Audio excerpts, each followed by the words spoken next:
our brother answers we'll continue to talk.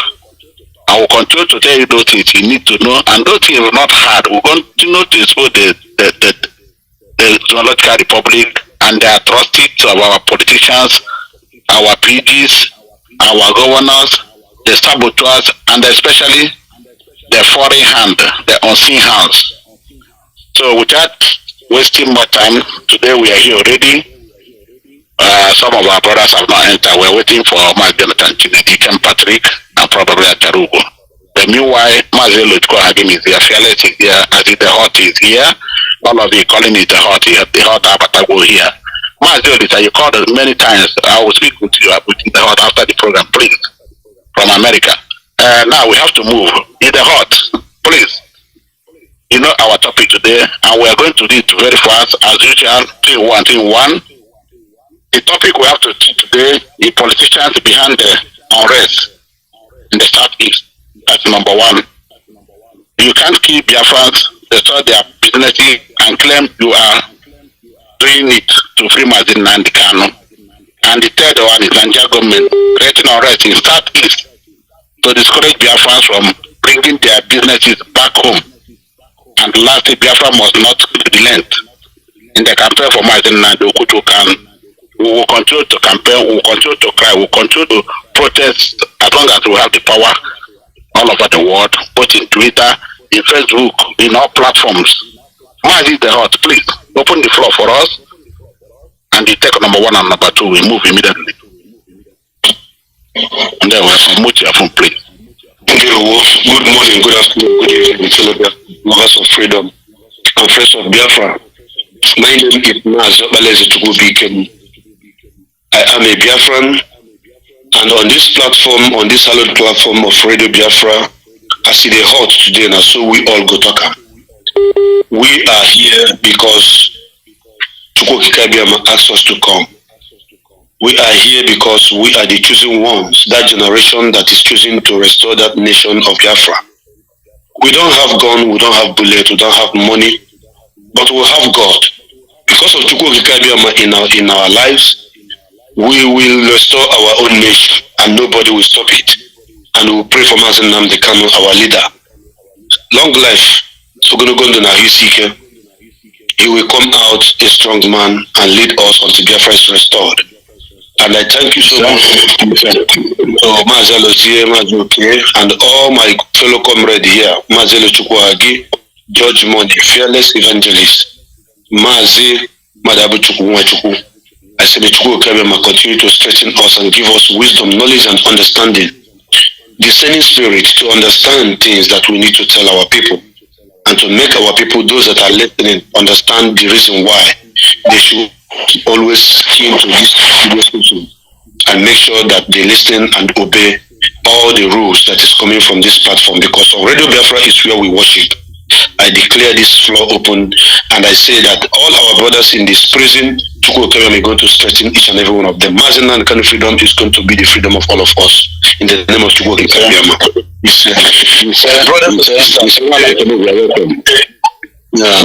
Today's program is a program that I know some of you have, because last Tuesday our brothers went to Finland to protest to the government of Finland, and I know you all missed it, if I'm not mistaken. But today we are here. This first topic. Yeah, we were here last week. We came back on this is the second week. Yeah, but go on. Continue to encourage that people. Go on. Yeah. Go on. Thank you. So, politicians are behind the unrest in the southeast. This is the first topic, and the second topic says you can't kill Biafrans, destroy their businesses, and claim you are doing it for Mazi Nnamdi. Yes, the first topic is very, very simple to understand. When we say that politicians are encouraging and behind this unrest in southeast, you can connect it from any angle you wish, because they want to be relevant, and they don't want people who are fighting for the restoration of our nation to stand. They don't want the restoration of Biafra because in one Nigeria they think they are benefiting everything they want. The truth is this: the moment the governors from the southeast, namely Rochas Okorocha, the former governors of all these states I'm mentioning, Okezi Bazo, Ifeanyi Ugwuanyi, Willie Obiano, and Ebonyi State Governor that left office now, Dave Umahi, the moment they ganged up and proscribed IPOB was when they sold us away to the enemies. We have been talking about it, we will be clamoring for it, we have been telling them that you cannot call your own people terrorist organization when they are not terrorists indeed. What we are doing is enshrined in United Nations Charter. We have every right to assemble. We have every right to demand for the freedom of our people. It is our right and it is documented.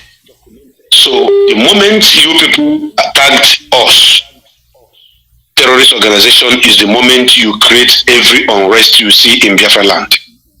I want to keep the record straight, because before now, IPOB was, championing for the restoration of our nation. Mazi Nnamdi, each time is going for evangelism.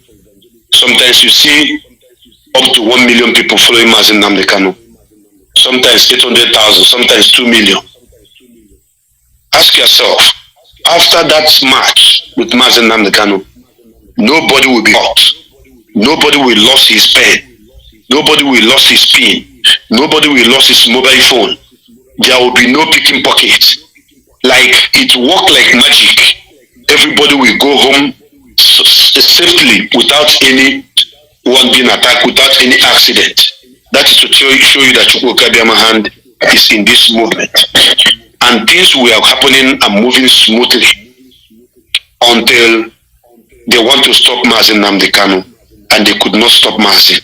They couldn't stop Mazi because the enemies were destroying our land, killing, the Boko Haram and their members, bombing, destroying properties, and kidnapping people, raping our mothers and our sisters. They couldn't do nothing until Mazi wrote them. They still not respond to Mazi. They were calling him small boy. That small boy you people are calling small boy have now turned to you people as a big boy. And that is the reason why you people rush to go and declare the activities of IPOB as terrorist organization. And when you declare them terrorist organization, the enemies from the northern part of this contraption saw it as opportunity, because they have been spending money in millions trying to do one or two to make sure that the world hates IPOB, to make sure that our people that we are preaching this gospel of redemption did not welcome this movement.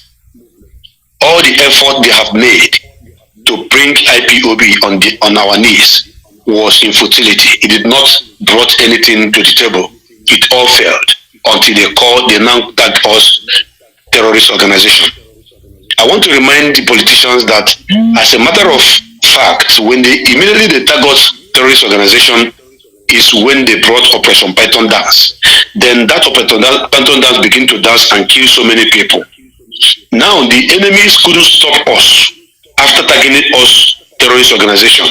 They couldn't stop us after invading the home of Mazi Nnamdi, killing over 30 people. They couldn't stop us in all their moves, contacting some international community, trying to bribe them. They couldn't stop us when they jam Radio Biafra, when they remove Radio Biafra from Satlink. They couldn't stop us. Now, as the tag us terrorist organization, yet they did not stop us until they kidnapped Mazi Nnamdi now, even from Kenya. They now begin to sponsor the non-state actors, the Ekperima in Finland and the other people who try to infiltrate into the struggle. And these guys you people are, have contacted and bribed, are causing problem in Biafra land. The criminality in Biafra land today, the politicians were the people that laid the foundation. They laid the foundation by making sure that they tagged us terrorists, then opened doors for the Fulani Boko Haram in uniform to come and be killing our people. Why they are doing that, yet we did not back off, we did not back down. They now, give money to some elements who we are seriously fighting to make sure that they destroy that which Mazi Nnamdi Kanu have labored for so many years. But they will also fail. In fact, they have failed already. Now, it is supposed to be on record that any IPOB member who understands how Mazi Nnamdi Kanu operates should put it out there that Mazi Nnamdi Kanu have never used gun to force anybody sitting at home. He always speaks and his word becomes law. He always speaks and his word come to fruition. Once he said everybody must sit at home, we sit at home. Nobody is going to fight or ask question, why will you ask me to sit at home? Now, the criminal element they brought that they are paying, he put his sit at home, nobody listens to him. They went and carried old pictures of sit at home that Mazi Nnamdi Kanu ordered and they spreading it everywhere, saying that they have sit at home. It did not work. People doesn't listen to him. They don't know him. It is only one Mazi Nnamdi Kanu that people respect. Now he put 1 week sit at home. The 1 week sit at home failed woefully. It failed completely and woefully. So because he failed, he sent his boys to begin to destroy our properties, begin to kill innocent people, begin to shoot sporadically, stopping children from going to school. These are the work of the enemy. These are the work of those non-state actors whom have been paid by politicians. Having said this, because of the activity of these people we are talking about here, so many things begin to happen in Biafra land. Because number one, they go into communities, they kidnap, they kill, they snatch cars, they run away. Then they automatically open doors for the enemies to come in that community and begin to kill innocent boys, innocent young youth who have not committed any crime. This is what they are doing. Now, how can someone come and tell you that he's fighting for Mazi Nnamdi Kanu release and you are killing the people that Mazi Nnamdi Kanu is suffering to save? How can someone tell you that Mazi Nnamdi Kanu is fighting for Mazi Nnamdi Kanu release and Mazi Nnamdi Kanu told you, no, the way you are going about it is against my own ideology. I don't want it. Let there be peace. You said no, you will not listen to Mazi Nnamdi Kanu. And some people are still listening to this person. Those few people who are listening to this person are agents that you are paid. They are on payroll of the janjaweed. Every month they are getting money for data, for fuel, for everything, and they are using it to commit problem. To cause problem, to go online and begin to share lies upon lies upon lies upon lies. Somebody who is fighting to save you cannot come to kill you. Somebody who is fighting to give you a good life cannot come and destroy the property you have leveled to have. Somebody who has promised you a nation of Biafra cannot come and tell you to begin to count days that nation is coming after 150 days. And after that, you did not see anything. Somebody who has something to give to you, who has something to offer you, will not lie to you, giving you fake promises, showing you fake pictures of aeroplane, of jet fighters and the warship, telling you that this is what they have achieved, this is what they have bought that they are going to use to give you Biafra. But all these things we are lie upon lies upon lies. That is why when I listen to some people who are saying that he is doing the right thing because he wants Mazi to be released, they have been fooled. If you are part and parcel of those people who are believing that a Perima is doing all these things all in the name of trying to save Mazi Nnamdi Kanu, I want you to rethink again, because he is doing it to make Mazi Nnamdi Kanu remain in the hand of the enemy, and at the same time to drag the enemies into our land. That is what Ekberima is doing right now. So anybody who is telling you that he's fighting for Biafra, and this person have promised you first thing fail, second thing fail, third thing fail, fourth thing fail, everything he was doing is copycat. He tried to copy Mazi Nnamdi Kanu in all ramification, and yet he's not copying well because he is fake. Fake is fake. At the end of the day, people are beginning to understand that Mazi Nnamdi Kanu is genuinely fighting for them, but Ekberima is seriously fighting to bring Mazi Nnamdi Kanu down. Somebody who have went as far as calling himself a prime minister, but I call him prime criminal. Okay, if you are a prime criminal, then you are fighting for which nation? Under which agreement?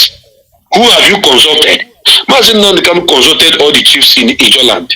Mazi Nnamdi consulted all the kings in Igbo land. Mazi Nnamdi have consulted Biafrans across the globe. You have gone to almost all the countries of the world, traveled to Japan, to everywhere, to Spain, to Italy, to Europe, to Asia. Mazi Nnamdi have done the proper consultation, and our people accepted him wholeheartedly. Why can't you ask this your prime criminal to begin to go from country to country to assemble our people? Those that he believes are listening to him. Why can't he travel from Finland to Spain, from Spain to Italy, from Italy to Germany, from Germany to Denmark, to speak to our people the same way Mazi Nnamdi did? Since you know how to copy, he will not do that. He will only sit in his hidden, in his hiding place. In that investment in Latin, investment like a rat. You will hide there and you'll be ordering 1 week sit at home. The 1 week sit at home has failed. Now, with the people that ask you to do this, they have asked you now to declare 2 weeks. And that 2 weeks, as we say it now, then they are now trying to use that, which you are doing, to come into our land and to declare our land and to cause problem and kill innocent people and declare state of emergency in our land. But the truth is that we are waiting. We are patiently waiting. If the problem is causing in Biafra land is why the enemies that are paying him want to bring state of emergency in our land, we are going to see to the end of it. Because even when you look at the so-called vice president of Nigeria, he is telling the military that you cannot use force engagement in the north to stop Boko Haram or to stop any uprising there. But now they are negotiating and planning on how to come to our land and kill innocent people. And they want to call it state of emergency. I want the world to know that the meaning of state of emergency is whereby the government will withdraw everything like rule of engagement, rule of law from any at all. Then they will be in charge to do anything that they have to do. Once they do anything, there is no law that will challenge them or that will question them. For example, if you have a newborn baby and your newborn baby is sick, maybe early in the morning by 4 a.m. and the people who put the state of emergency tell you that nobody comes out by 6, then your baby is dying. You drive out with your baby by 4 o'clock to take them to the hospital.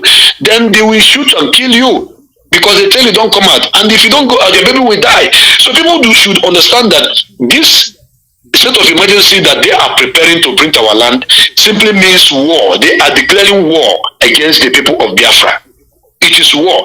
The state of emergency only happens when there is war already. Then you want to control the situation. Not when there is no war. You put state of emergency. We know all their plans.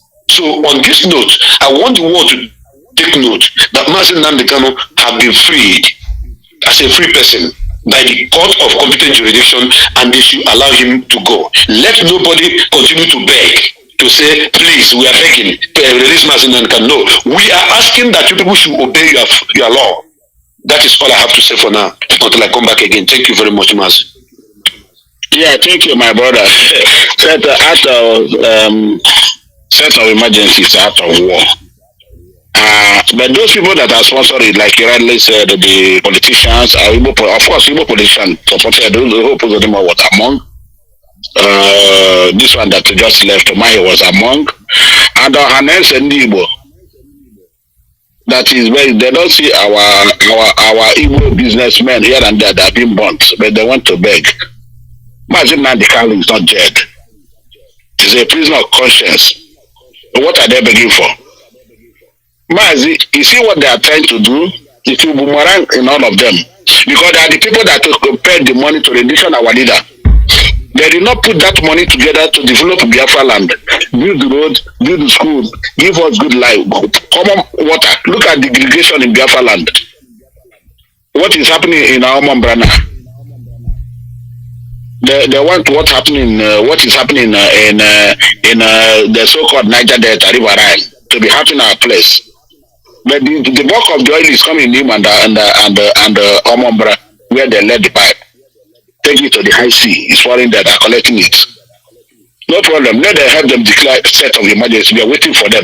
From PG to Hanes and Igbo, Igbo politicians, all of them that are not speaking up. Governors, I have Careless evangelist, unmute yourself, please, my brother. Let's talk. Good afternoon. Good night, good morning, Biafrans all over the world. We are here this very day, Tuesday, as usual, to carry everybody along and also inform the world of what is happening in our place. Because waiting is not wasting, but patience to receive information. All we are doing is under self-determination, and this proceedings is part of self-determination, and we will never deviate. We do not have arm. Our leader gave us microphone and gave us beak to speak and to write. So after due proceedings of self-determination, if Nigeria said no, as they are saying no, then we will also say no to them. I remain the fearless Ipob evangelist Mazi Alozie. I'm from Nnamdi. Nnamdi is in Aniri. Aniri is a local government in Ojiriba province, Biafra land. Insecurity in Biafra. Politicians are behind the unrest in the southeast. As simple as that. As simple as that, because these people laid this foundation. Unknown government is from them. Unknown government is from this people. They did it so that they can have the grant to create a Bugago. What disturbs me much now is that these people created a Bugago and said that a Bugago will stop insecurity. Which insecurity? Artificial insecurity. Unknown government that they themselves planned with Dokobo and the federal government and started.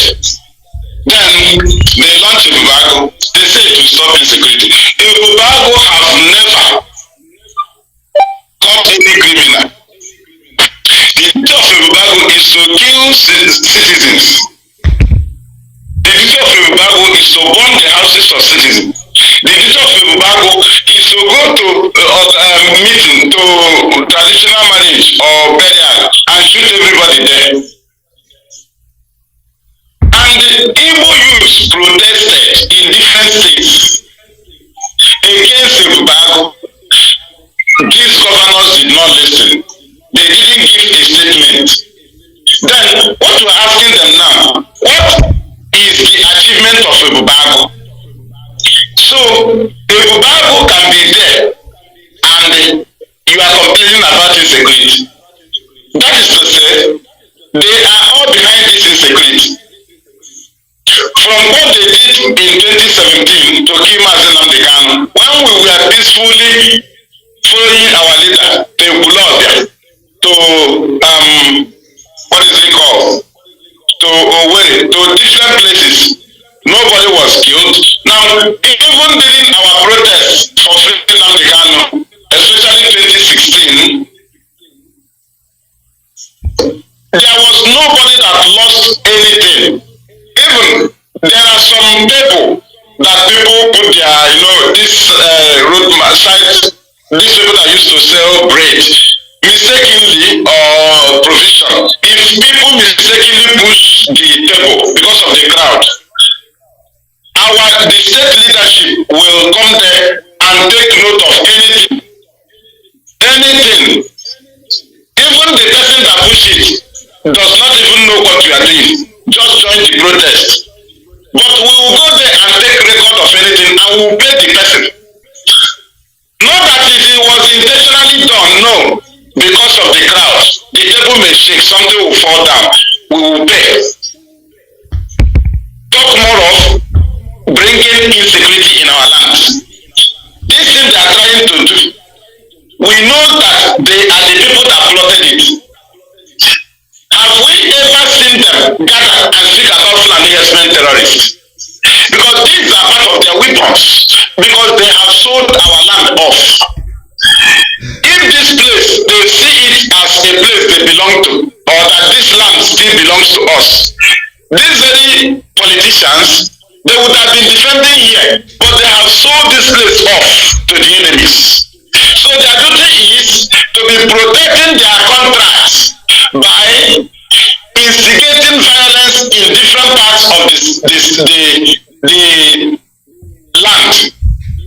Because if they allow us to rest, to relax, and live our normal life, they will know that we will turn around and ask what is happening. But for you to be always be in problem, you will always be in problem. They will create problems for us as politicians so that we will always be on defense and allow them to be eating everything, selling our land, giving our land to Fulani, taking the what is it called, allocation, eating it.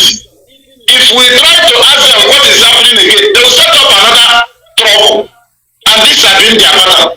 And today, look at the condition they put our land. IPOB came to save our people, and we have been saving our people. And this we are doing is part of saving our people. But what we are saying is that the politicians are behind this insecurity. During IPOB sit at home, civil disobedience, if we go for sit at home, you will see Commissioner of Police giving press release. You will see Anese giving press release. You will see Governor giving press release, telling people to go about their normal way.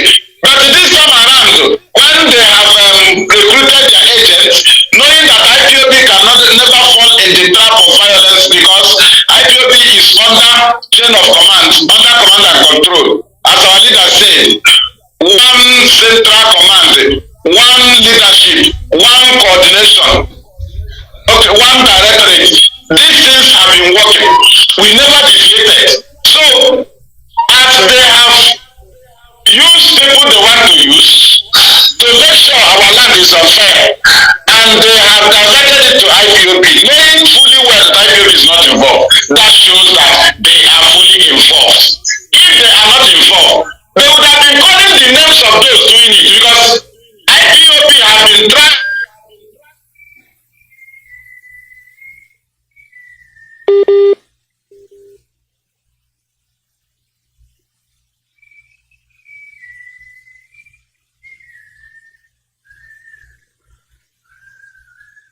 Your network is Telling the police to catch this person.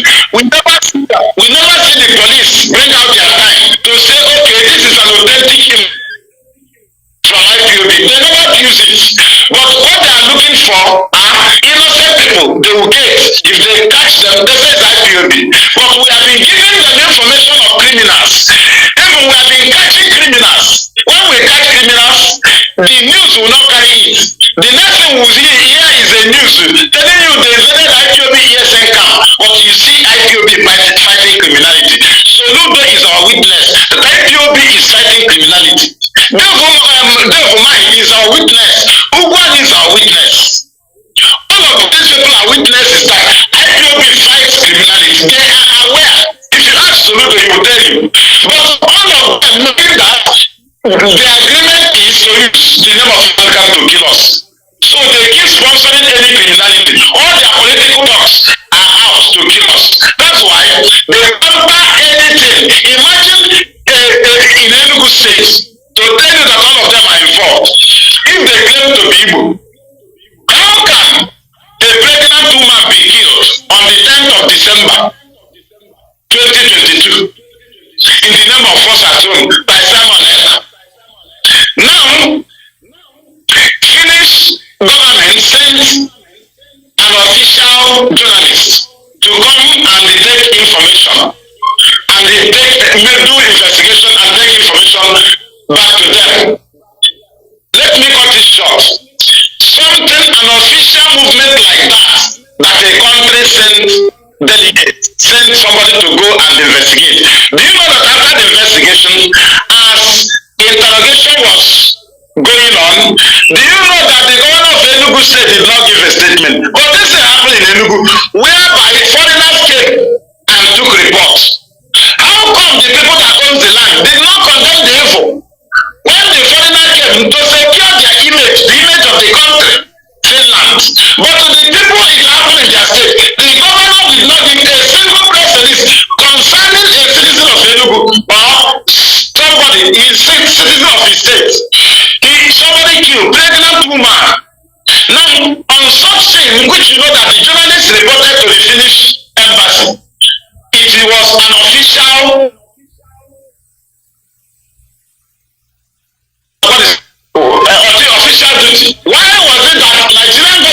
did not give a statement. Now, why was it that Nigerian government in a very big, a better position they were to demand that Simon Ekpa should be handed over to them? As they were, so they went to the extent of going to give Barrister Jofo before the kidnapping of Nnamdi Kanu, so that there will be nothing to present concerning his attack to kill him in Afaruku. They went to kill Jofo because he is positive in what we are doing in defending Nnamdi Kanu. Not in Ipob, in defending. Now they went to kill him. Why is it that, and they went to kidnap Nnamdi Kanu? Why is it that somebody that was going through interrogation of a crime that was committed in Nigeria, killing a Nigerian citizen, why was it that Nigeria did not go to the Finnish government and say, okay, this one is been disturbing us in the name of Biafra, or hand him over to us. We are in a better opportunity. After all, he killed our citizen, hand him over to us. Nigeria did not do it. They didn't give statements. Nigerian ambassador in Finland did not give statements because they are all behind this criminality and insecurity. They are, all these things are artificial. They are politically. Nigerian government is fully involved. How come somebody, if they say it's a Nigerian citizen, he lives in Finland, he gave order, and people was killed? Pregnant woman was also involved in Enugu, and they took, you saw them publishing their interrogation. Was he not in a better position of Nigeria to demand that he should be handed over to them? Is that not their opportunity to go and follow the due proceedings of extradition? But they didn't do it because they are involved. And let me go to the second one.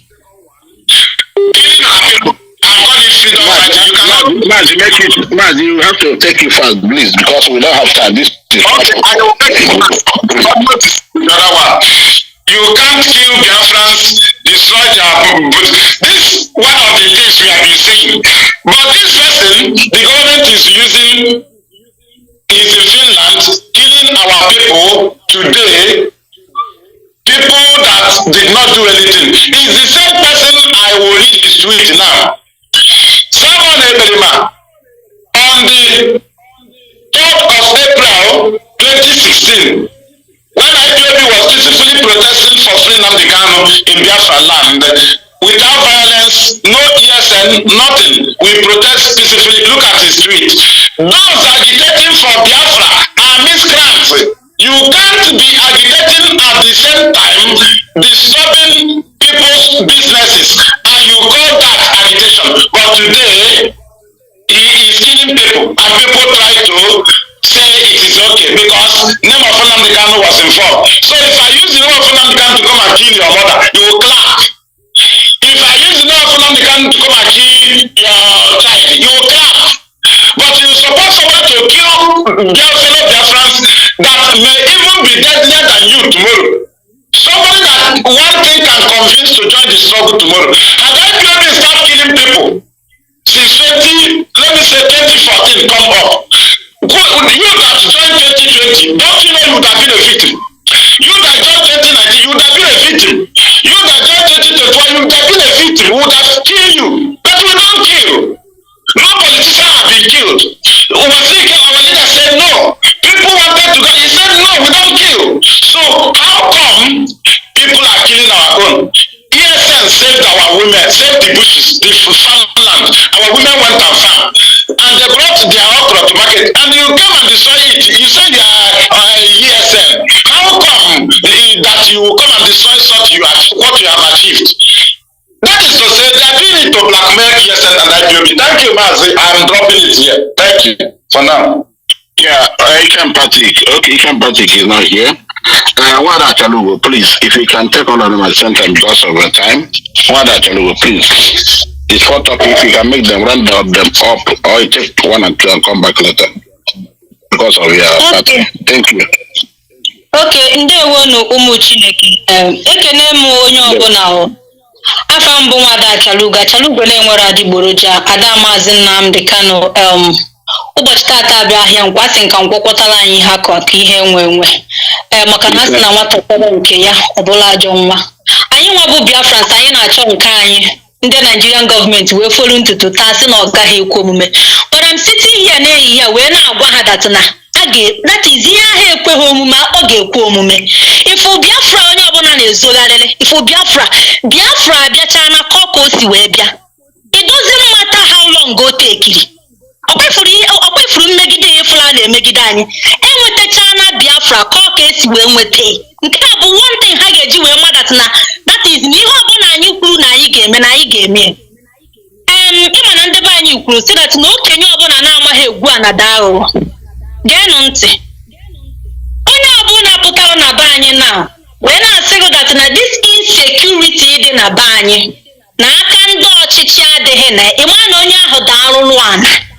Ịma na onye ahụ achọghị igwe onwe eziokwu. Na-egharịba anya dimkpa ha ka Hope Uzodimgba ọ nọ n'Imo steeti. N'Imo steeti ebe ọ sị na ya bụ gọvanọ taịm ya elubego Hope Uzodimgba na-ama jiji na achọghị ilitu na ya chọrọ ime impeach. Gịnị ka ọ na-erite n'Imo steeti ọ ga-eji bụ after 4 years ọ gaghị alitụrụ onye ọzọ?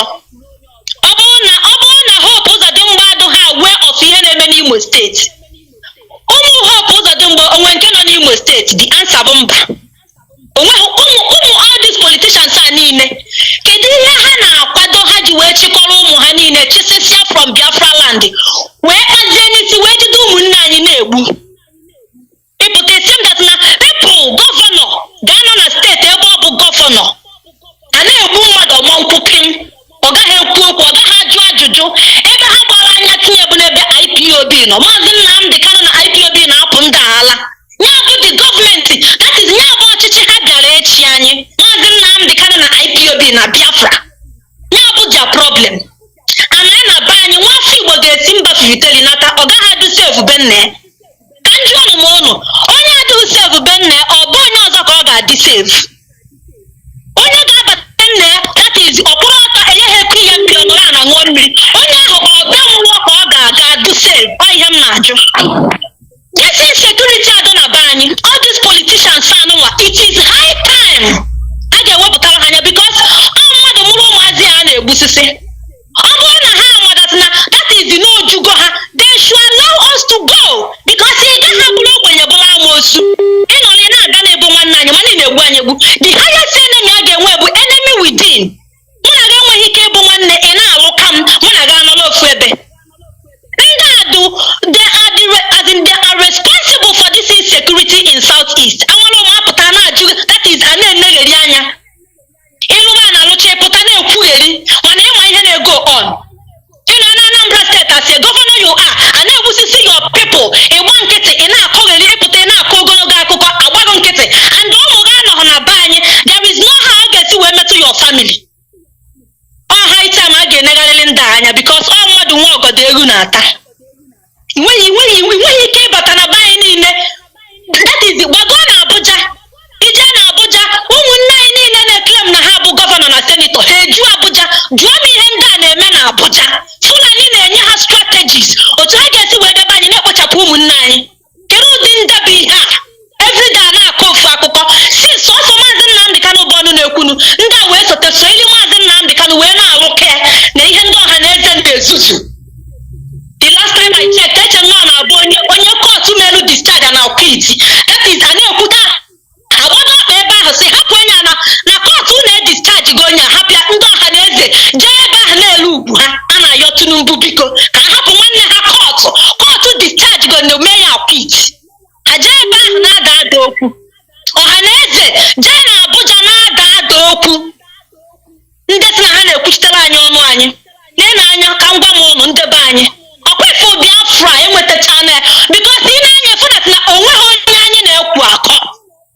Onweghị onye anyị na-ekwu akọ. Ọ na-abụ na-echeta ihe ndị a na-eme iwe na-ewe m ma fọdụ akọgide ogo mmegide ndị a na-emegide anyị ọ dịgo much.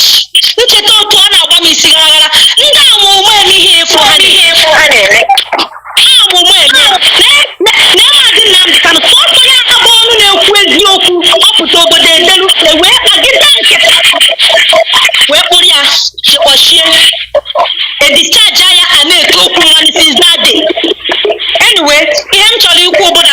jincha asa ahụ mala onwe.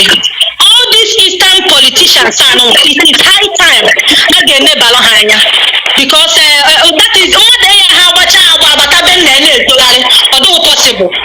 So I am sick and who as in had in charge of this thing na bank because I think the reason why somebody gets to where my son here that is in any other than southeast and they would to the extent that they would the one you go one after a put a suka here no the road today a put here no kuota and the mother na chika tell you state every one you do me a put here no kuota today Nnamdi Kanu nyere ọda ewe gbuo nwaanyị dị ime adịghị ka ga-esi otu obodo ya aja ọ dịghị ka ga-ekwu ya n'okwu ọkwa a ga-akọntinu na-ekwu ya na because of enye n'anya ọbụrụ Maazị Nnamdi Kanu ọ bịa agent in Finland onye nwa merie abodo ya aja debate die ya a natural death.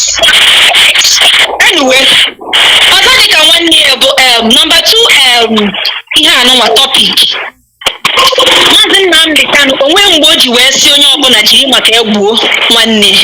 The last time ọ gwara anyị okwu anụ m ihe o kwuru that na-echọ ka Biafra land dị calm ka be anyị jụọ oyi na-echọ ka Biafra land jụọ oyi na maka anyị nwa ka eji wee nọ n'ebe ọ nọ taa wee na-ata afụfụ anyị na-ata for that reason na-achọghị ka a na that is ka onye ọbụla bidozie gwara na Biafra land maọbụ ka a na-egbu mmadụ na-enidire ihe Maazị Nnamdi.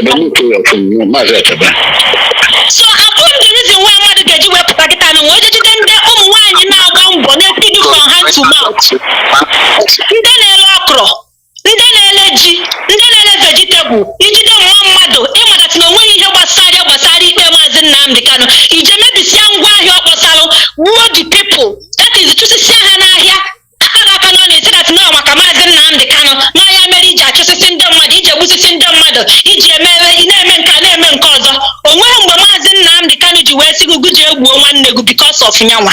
So onye ọbụla na-eme ụdị ihe dị otu a mara dat na ọ bụrụ Maazị Nnamdi Kanu dunyelu gị because onweghị ọzọ ịfụrụ ndị a na-achọ na-abụghị ikwe Maazị Nnamdi Kanu okwu n'isi ịpụta that is ka e proscribe other name IPOB ọ kpefere ihe niile unu furu na-eme tata onweghị ihe ọzọ eji eme nọ ka echi ka other name IPOB because otene ha ji chụba anyị gịnị ka ị ga-asị na IPOB melụ gị Maazị Nnamdi Kanu nyere anyị microphone just like otu anyị si ekwu okwu onye ha anyị egbe nke o ji enye anyị mma he gave us microphone and paper and pen ị na-ekwu na-ede onweghị ihe ọzọ n'ọnụ ka anyị na-ekwu we don't kill IPOB abụrụ terrorist organization.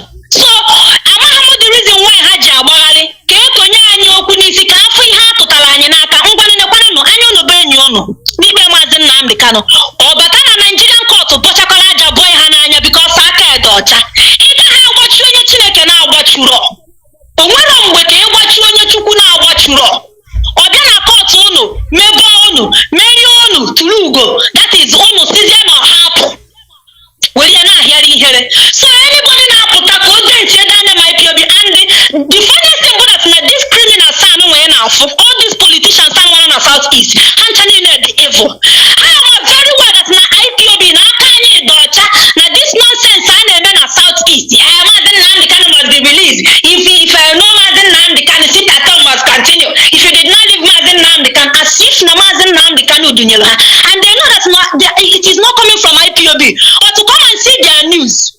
Ihe ọzọ ị ga na-anụ ga na-apụ ha n'ọnụ bụ IPOB this IPOB that and ha ma na their agent in Finland na-eme ihe niile ahụ emotional blackmail ka e wee fụ ihe a ga-atụta n'aka IPOB.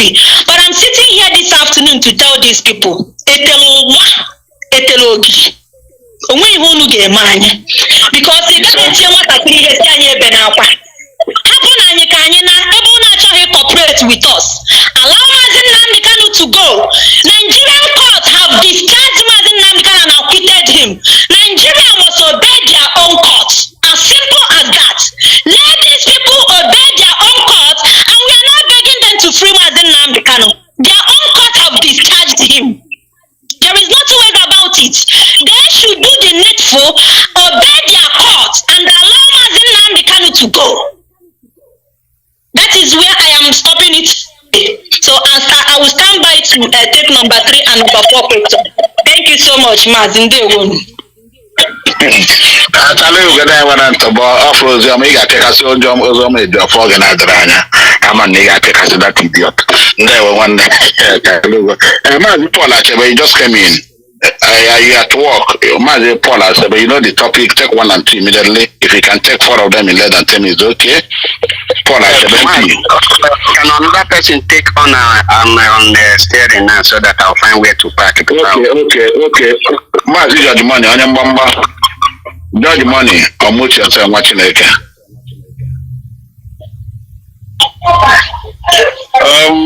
Ndị Biafrans, I don't know, even know that we're a bit noisy right now, but okay.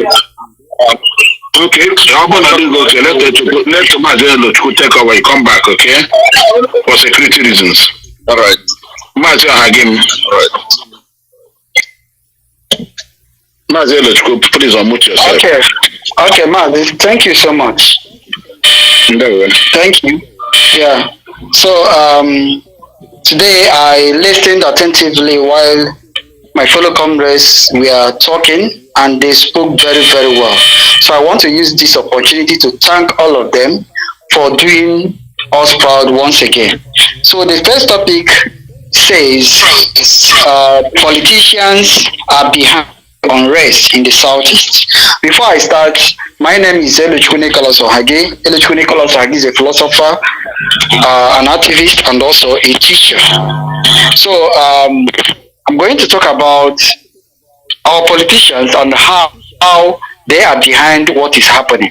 I have said it countlessly, and I have written it in many ways, both on Twitter and on Facebook. And I said there that what is happening in the southeast is very, very complicated. Very, very, very complicated. And if you are not observant enough, you will never ever know exactly what is going on. The best thing that can describe what is going on in the southeast is ndị ajọ mmadụ na-eme ha gbuo n'ime ha agbapụta n'ụzọ na-azụ kedu onye gburu. But the difference here is that the politicians recruited criminals. They recruited one of them because in 2019, this Ekperima, for those that are conversant in Facebook in 2019 or downwards, we know that this particular Ekperima was among the people that erupt for politicians. Those that, in fact, he was there supporting Atiku till Atiku lost the election, went to court. He was with Atiku until they pronounced that Atiku had lost the election. Then he declared for Biafra. That was when they recruited him. And now, those they recruited are now using Mazi Nnamdi Kanu's name, claiming that whatever they are doing it with his name. And why they are doing all this is they were able to fool some of our people into thinking that what they are doing is the right thing. Maybe they are doing it for Mazi Nnamdi Kanu. And there was a tweet I read from one of the fallen angels. I read this tweet and they were saying that whatever you are doing and the enemy is against it, that you should continue doing it because you are hitting them. I want to tell our people that we're supposed to rise up and understand that there are manipulations in the world. Because Africa has been under manipulation. They use manipulation to manipulate Africa. In the sense that they already know. That's why when all this was happening, you saw when Asari Dokubo in those days praised the GOS. And these gullible people started saying, when Asari Dokubo started praising the GOS, I know it that they have fallen apart. Now, you saw when Waziriki also did the same thing. These things are manipulation. The enemy, when they say that the enemy, whenever the enemy start praising you, check yourself. Knowing that the enemy might also decide to praise you in order to also fool people. So you should understand what is going on. So that the politicians having recruited these people. Now the politicians are now doing whatever they are doing, killing our people, using all sorts of techniques, putting illegal sit at home, unauthorized sit at home, because they know that when they declare this sit at home, the Biafrans is not coming from IPOB. The Biafrans will not observe it. And when Biafrans will not observe it, the same government will give these criminals men in order to claim that they are enforcing it. And when they do that, the Nigerian media will turn around to say because that is exactly what they normally do. They cannot call out the name of the person they recruited. They will shield him and start calling IPOB because their target is IPOB. Their target is IPOB and no other person.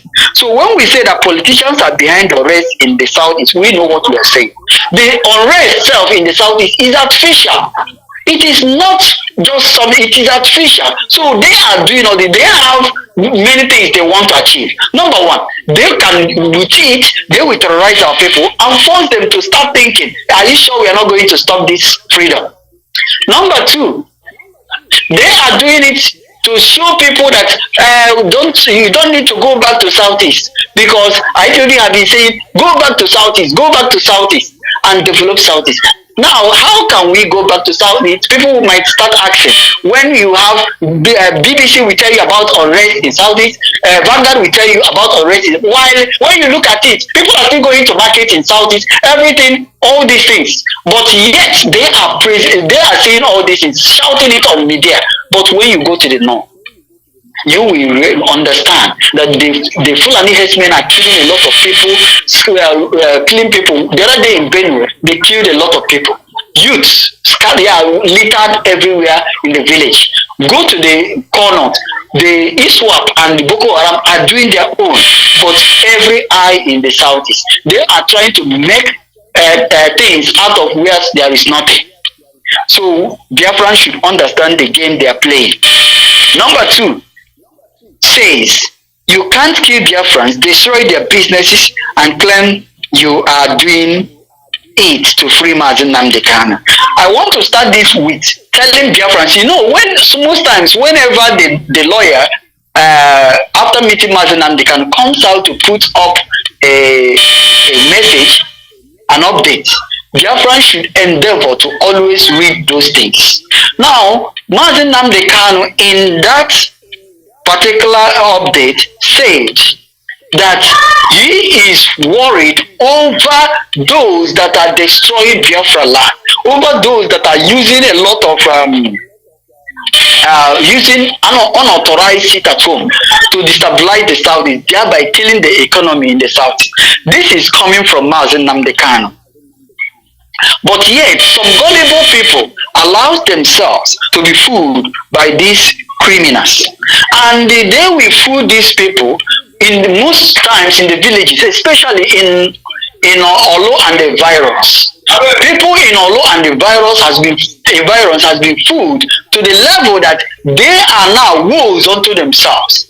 They felt that whatever they are doing because of Nnamdi Kanu. You cannot kill your fellow Biafran and say that you are doing it to free Mazi Nnamdi Kanu. You cannot destroy the goods belonging to market women and say that you are doing it for Mazi Nnamdi Kanu. You can't go to the market square or where women are selling, kill them, including a pregnant woman, and say that you're doing it for Mazi Nnamdi Kanu. Even the same Mazi Nnamdi Kanu has never raised a hand against Biafra. Rather, he has done everything in order to protect Biafrans. Mazi Nnamdi Kanu during COVID-19 was thinking about Biafrans. Even when the politicians of today were stealing every goods, the palliative they're supposed to give to the people, they stole all of them. But Mazi Nnamdi Kanu was thinking about us. Mazi Nnamdi Kanu spent 300 million naira in order to feed Biafrans. Mazi Nnamdi Kanu brought out ESN. And Mazi Nnamdi Kanu did not even say that those ESN should be in the villages. No. Mazi Nnamdi Kanu said that the ESN are in the bush and their job is just one, to protect Biafrans against Fulani herdsmen terrorists that are terrorizing our people in the village, in the bushes and all those places. And now you allow yourself to be fooled by a criminal recruited by politicians to kill our people. Now I want us to start asking ourselves one single question. Please start now to think about what you're doing wherever you are. Ask yourself, are you doing this because the criminality you are doing is in one way or the other fetching you money? Or in essence, are you trying to do it because of Biafra? And if you're doing it because of Biafra, what happens to we are whiter than white? What happens to we are supposed to be honest? What happens to we are going to restore a sane society? Or do you think we are going to restore a sane society out of wickedness, out of criminality, and out of crime? The answer is no. So this is a moment of introspection. Let us ask ourselves all these questions and sleep over it. Thank you and God bless you. As I come back next time. Thank you, Mazi Alozie. Westbrook, my brother, and thank you. Ichan Patrick, our brother. Mazi, I know you're busy. Do the justice we can, do the justice to all of them, okay? However, your time will carry you. The platform is just there watching it. Mazi, thank you very much. I don't want to brush it off very fast. I want to thank Biafrans all over the world for always being here to listen to us. It shows the level of confidence they have in this media team that have been assembled by the leadership of IPOB. And we are grateful that every Tuesday we are here doing the needful and educating our people.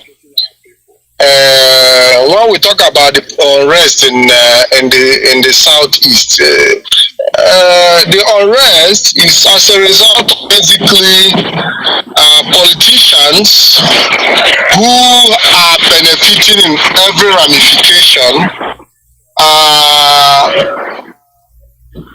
There was a time that we had the issue of Fulani herdsmen terrorizing our people, and Mazi Nnamdi did everything to get these Igbo politicians to act and protect the life of our people. They never did anything. He wrote them. They never responded. They never acted until he now have to mobilize to create the Eastern Security Network to see that our people in their farms are secured. Now, with all the security votes that they are collecting from the federal, because this is where the major issue is, the security vote in billions. And don't forget that what gave most of the Nigerian military personnel, what made them billionaires today, is as a result of the money they made fighting Boko Haram. You know, most of the billionaires in the Nigerian army today made so much money in the name of fighting for Boko Haram. And this is what these Igbo criminals have also, politicians have also learned from to create this security. So they always run to Abuja to say, you know, that the southeast is insecure. We need money, we need arms and ammunition, and they'll be giving them money. And also to frustrate the Biafra struggle, they pop up a criminal somewhere in the name of fighting for Biafra, and the criminal is helping them to promote insecurity, and all of them are working together pretending as if they are for the interest of our people. Unfortunately, that is not the case. But the worst part of it is that our people do not even understand that the people who have continued to threaten their lives are the political class, the politicians, these governors. You know, they will come and say they are fighting security, they will come and complain about insecurity, but they are the major beneficiaries of insecurity, unfortunately. You know, so, Mazi, I know that there could be some sort of noise coming from my end because... No, go on, it's okay. It's manageable, it's manageable. Patrick, go on, it's manageable, it's okay. Okay, so and this is the reason we are here today, to continue to enlighten our people that they should not be fooled. They should not be fooled. There was a program we did in recent time, and And one of my guests, Mazi Solomon Peter, there is something he said about people that are destroying the businesses of our mothers and women in the market, destroying their okra and all that stuff. And Mazi Solomon asked question. He said, before David went to fight Goliath, before David went to kill Goliath, did he destroy businesses of the market women in his village? He didn't go about intimidating his village people. So why is somebody who says that he's fighting Nigerian government now turn around to be destroying the businesses of women in his community and his village? That is enough to tell our people that these are a bunch of criminals that are being sponsored. Because you cannot say you are fighting for Mazi Nnamdi Kanu, who is in DSS custody, by destroying the businesses of our people who are somewhere in Amaru and somewhere in Oka. So how does it translate to you free Mazi Nnamdi Kanu? These are all sponsored agents. First of all, to make sure that our people now start changing their mind towards supporting what we are doing. Because that's what they also, in fact, the gain they are making is on two fronts. One, to be able to take money from federal government or security votes, and also to turn our people against Biafra by tormenting them. Okay, those children now that we are flogged, that we are in school, that we are flogged and beaten up, how do you now go and tell them about? These are the next generation of Biafra children. If they remember that they were being beaten up because of Biafra, how do you think they are going to support Biafra agitation? You know, so everything is just done to destroy all the work we have done in enlightening our people. Over the years, Mazi Nnamdi Kanu have tried to unite the entire eastern region. But today we have seen more division by these infiltrators.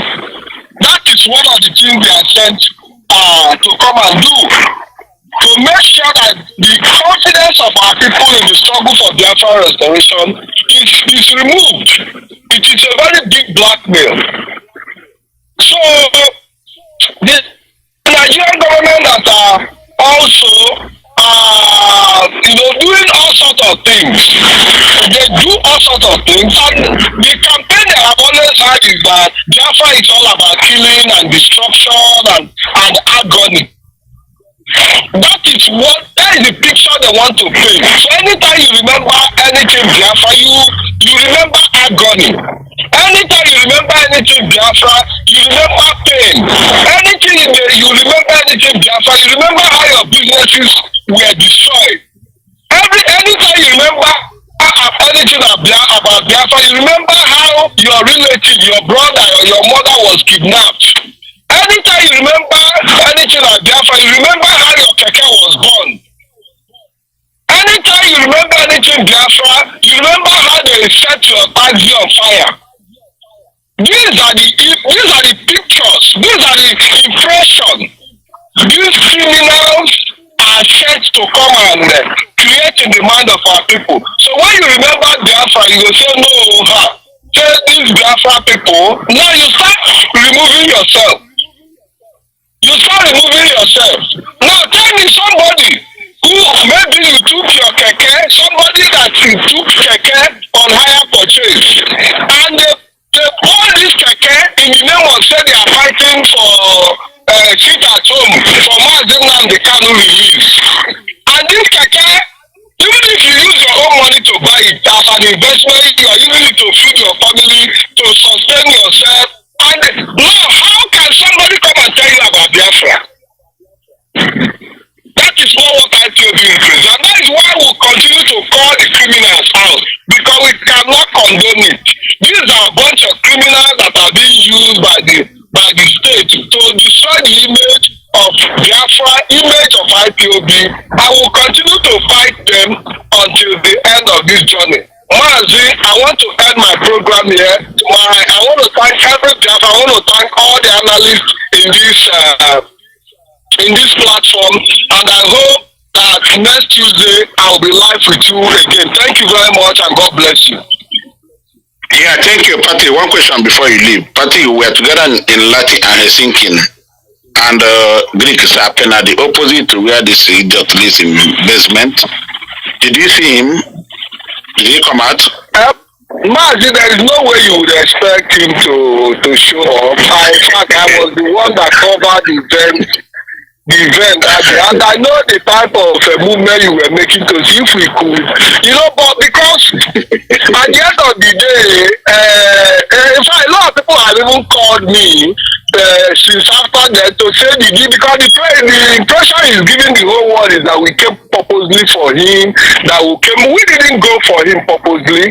We had more better important things to attend to. Finland needed to hear the gospel of Biafra.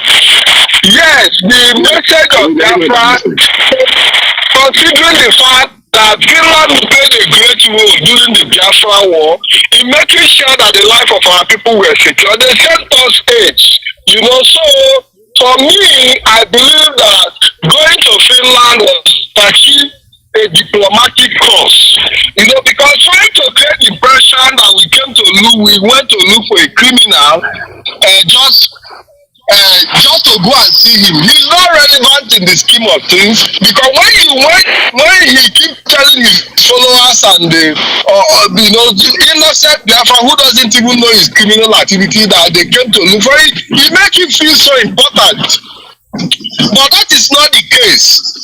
We went to Finland because IPOB also in Finland, as a result of his activities, have diminished. A lot of people have become discouraged. A lot of people who know the criminal activities in Finland, who were in IPOB, decided to abandon the struggle, because they were wondering, how can you people bring a criminal to come and interview Mazi Kanu? I know the type of interaction I had with our people in Finland. Many people were discouraged, because in fact, if we are facing whatever we are facing in IPOB today, if we are facing infiltrators, we open the door for the infiltrators. It is IPOB that opened the door for infiltrators, because we failed in making a background check of certain individuals who were masquerading themselves as freedom fighters and Biafra supporters, because we were too enthusiastic. We were so excited to see everybody coming to join the struggle, not knowing that some people came with ulterior motive to come and destroy what we are doing. So if IPOB is suffering any damage today, we have to take responsibility, because we failed in the duty of background check. And I believe that we taking this responsibility will help us in the future to make sure that such thing doesn't happen again. Mazi, let me end it here. I hope to meet you guys next week Tuesday. Thank you, and God bless you. Yeah, thank you so much. We'll see you then. Let me help you, because after you left, the number one thing is that we submitted our letter to the Finnish government, the authority. That is number one. And number two, we covered that church that was being built. They call it Rock Church in Helsinki. They stopped the building of that church when the Nigerian genocide against Biafra started. And they wanted to bring the Kwashoko children, and one of them, but Nigerian government never allowed them. And thirdly, we went to the museum of the man. It's called Juan Tibelus, who composed the reading of Biafran national anthem, and we paid the home with the Osman family that left last, and after I went back. So all the things are done, we have done, and I acknowledge it. And we covered it. It's in social media everywhere. If you don't have it, we can send it to anybody who don't have it. But go to our Facebook page. All of them, you see all of them there. Juan Sibelius is one of the greatest pianists at the time, well known. And Sweden played Finland. They played a very good role, and we have a Biafra museum there. They can go to the Rock Church. They will take you down, and that building that rock is about two-story building down, and I don't know how many up. It may be 3 thereabout. So we did our work, and coincidentally, as we were there, Simon was tweeting in Finnish language that these are his men, to the end after the protest, our sisters that came from UK and our reverend sister and Amrachi, they were attacked by Biafran children or Nigerian children born there. And when they attacked them, they were asking them, so you were here and you are killing our people in Biafra land and in Nigeria. Why? I were asking them why. They were questioning to know. And this lady told them that Simon my tweeting in Finnish language that his men are here. And those people have to explain to the children that they are the real people. They say, but soon Simon will die at the hand of the enemy. He will die at the hand of the enemy. We've gone and we'll come back. Now let me move Paul Achebe or the money. If any of you is free, please unmute yourself and take the topic. Yes. So we're wrapping up fast. Okay. Yes, let me good morning. Okay, then money go Paul greetings, fellow Biafrans all over the world. I greet you according to your telephone. I am just money. Of course, we are treating a very crucial and important topic this time around, and I want all Biafrans to know that the civil unrest that you are seeing in Biafra land, it is actually motivated by politicians. And those politicians, they know themselves. You know, when they come out, they will be acting as if they care about us. They don't give a damn about us. That is one thing you need to understand. Put it at the back of your mind. They don't care about us, and that is the reason why I don't trust them, and I will never trust them. Because it is all about their own selfish aggrandizement. So it doesn't mean that there is no politician that does not want freedom. There are, but before you engage, you scrutinize them thoroughly. So it is very, very important for you to know that by the look of things, you will understand that these things that is going on in Biafra land, both the sit at home, both the civil unrest, all these killings that is actually going on in Biafra land, it is politically motivated. Those people who are using the thief in Finland, the little man in Finland, to actually commit all this crime. I want you to know that by the look of things, by their fruit you shall know them. Look at it. If you look at, after talking about 7 days sit at home, our people ignored him. And he was forcing them out of fear. Few people stayed at home. As if it is not enough, because that is exactly the true meaning of we do not know you. That was the reason why he kept pushing. That is the same thing he did during the time of election. We made sure that we nullified it, so that he will not give that Fulani accolade. Because if it happened, you will not see this court proceedings that is giving these people who rigged the election butterflies in their stomach, or making their heart skip a bit. It is very, very important for us to understand when enemy raise their ugly head, we know what they are trying to do. It is all about, and it has been all about, to make you to demonize this agitation, to demonize Biafra struggle, so that when you see this struggle, when you hear about this struggle, you will say, if it is the way it is going to be, we rather remain where we are. No, that is exactly what these people are trying to make you do. But it is all about politicians. Remember that whatever you see that is against our struggle, it is because some politicians know when we achieve Biafra, they will no longer steal money that belongs to ordinary people.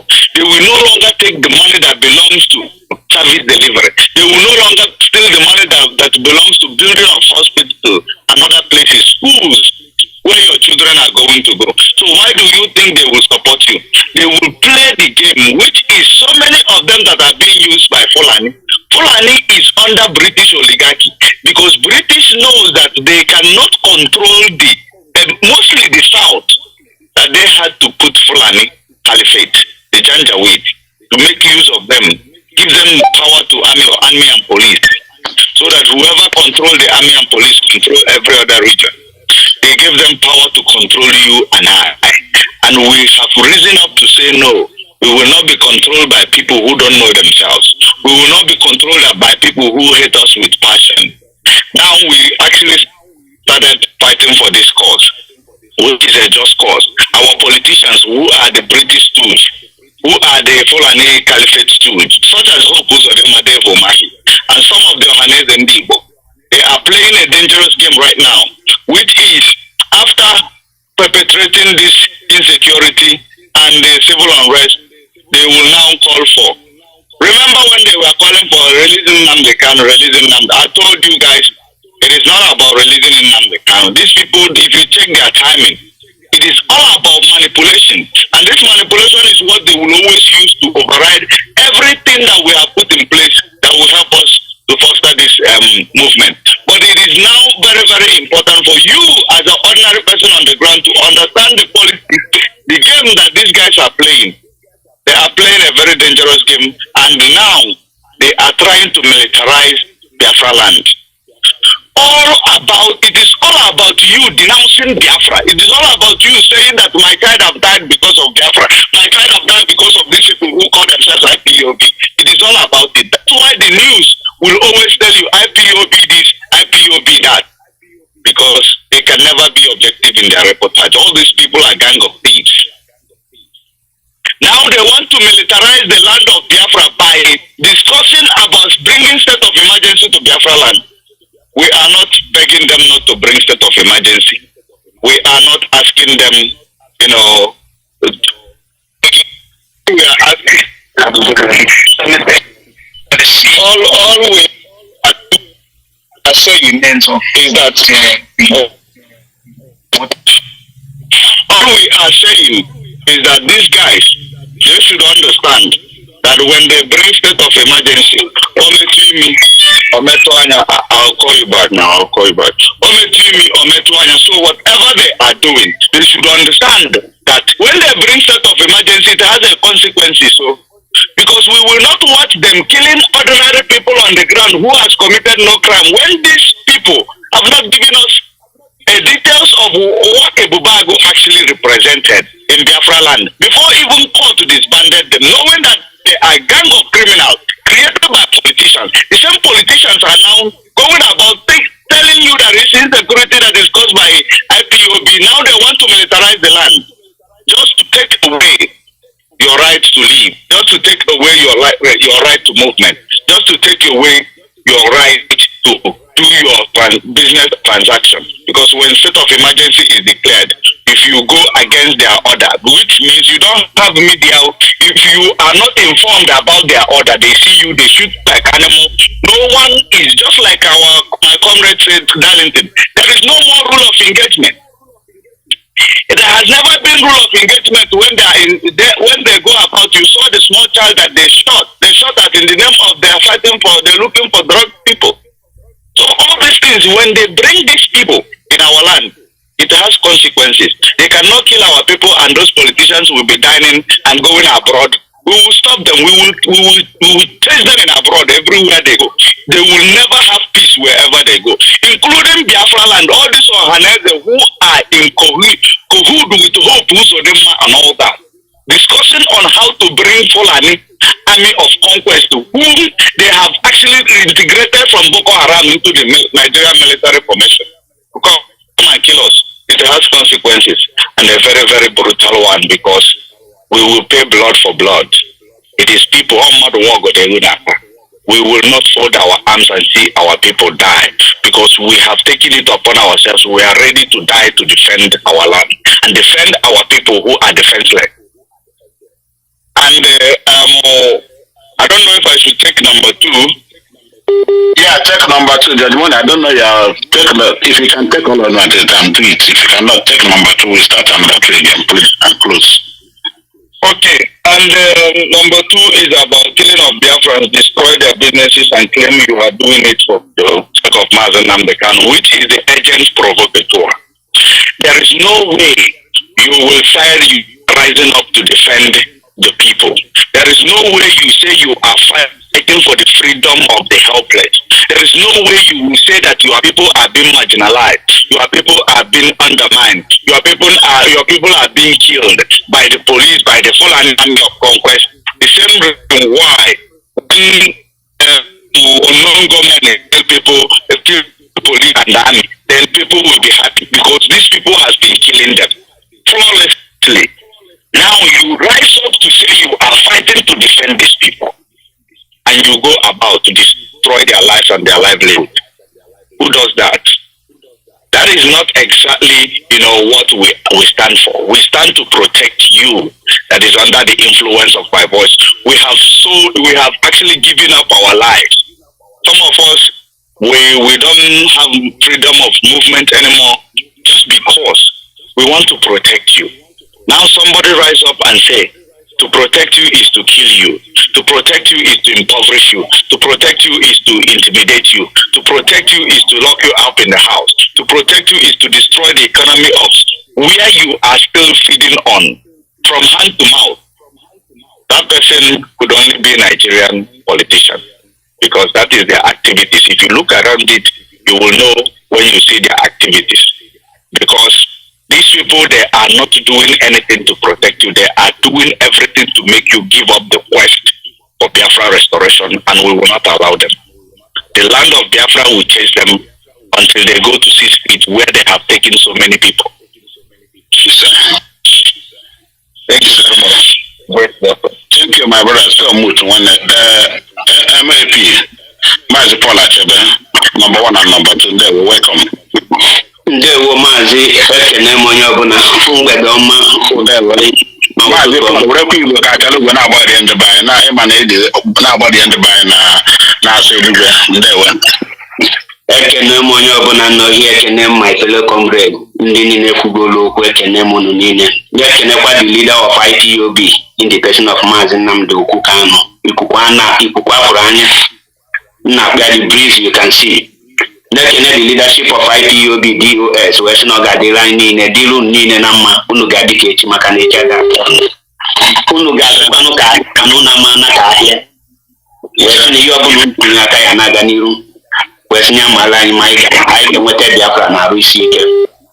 Afọ bụ Maazị Chebe Paul MAP eziokwu bụ ndụ 1 na Biafra land.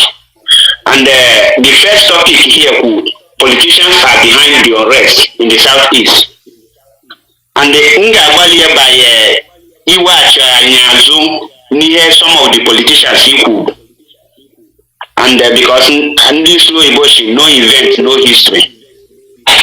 So unu nanya mado de kadevu mahi shinaya create a parallel IPOB, which means na create another IPOB and a portion nime IPOB.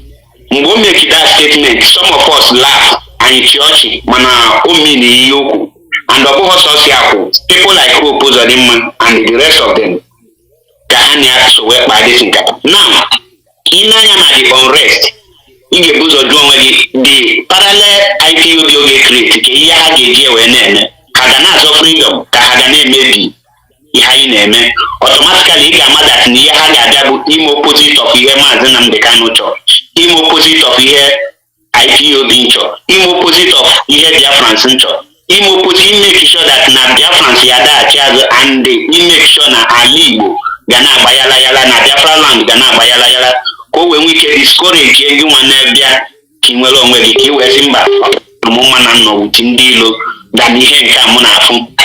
Now, unu nanya na the whole unrest niile na-eme n'ala Igbo itinye nke a na-achị gị na-etinye sit at home.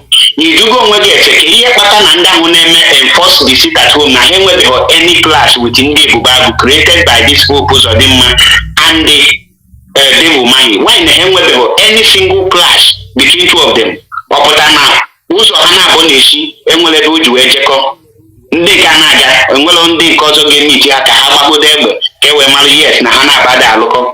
Mgbe ị jụrụ onwe gị dịsi ese ị marụ that na mmadụ na-abụ na ndị wee ji ọgba ma agba onwe ha egbe, which means na-ebube agụ with ndị ahụ na-eme enforcement of sit at home na alụkọ and enwere ka ha na-abụ clash ya maka na ha nọ na the same mission iji wee make sure there will be unrest n'ala Igbo. Ị ga na connect the dot of the activities, the actions and the inactions of these Igbo governors and the Southeast politicians in their actions towards the happening in Biafra land, the whole activities in Biafra land. You go with why are they not rising up to stop it.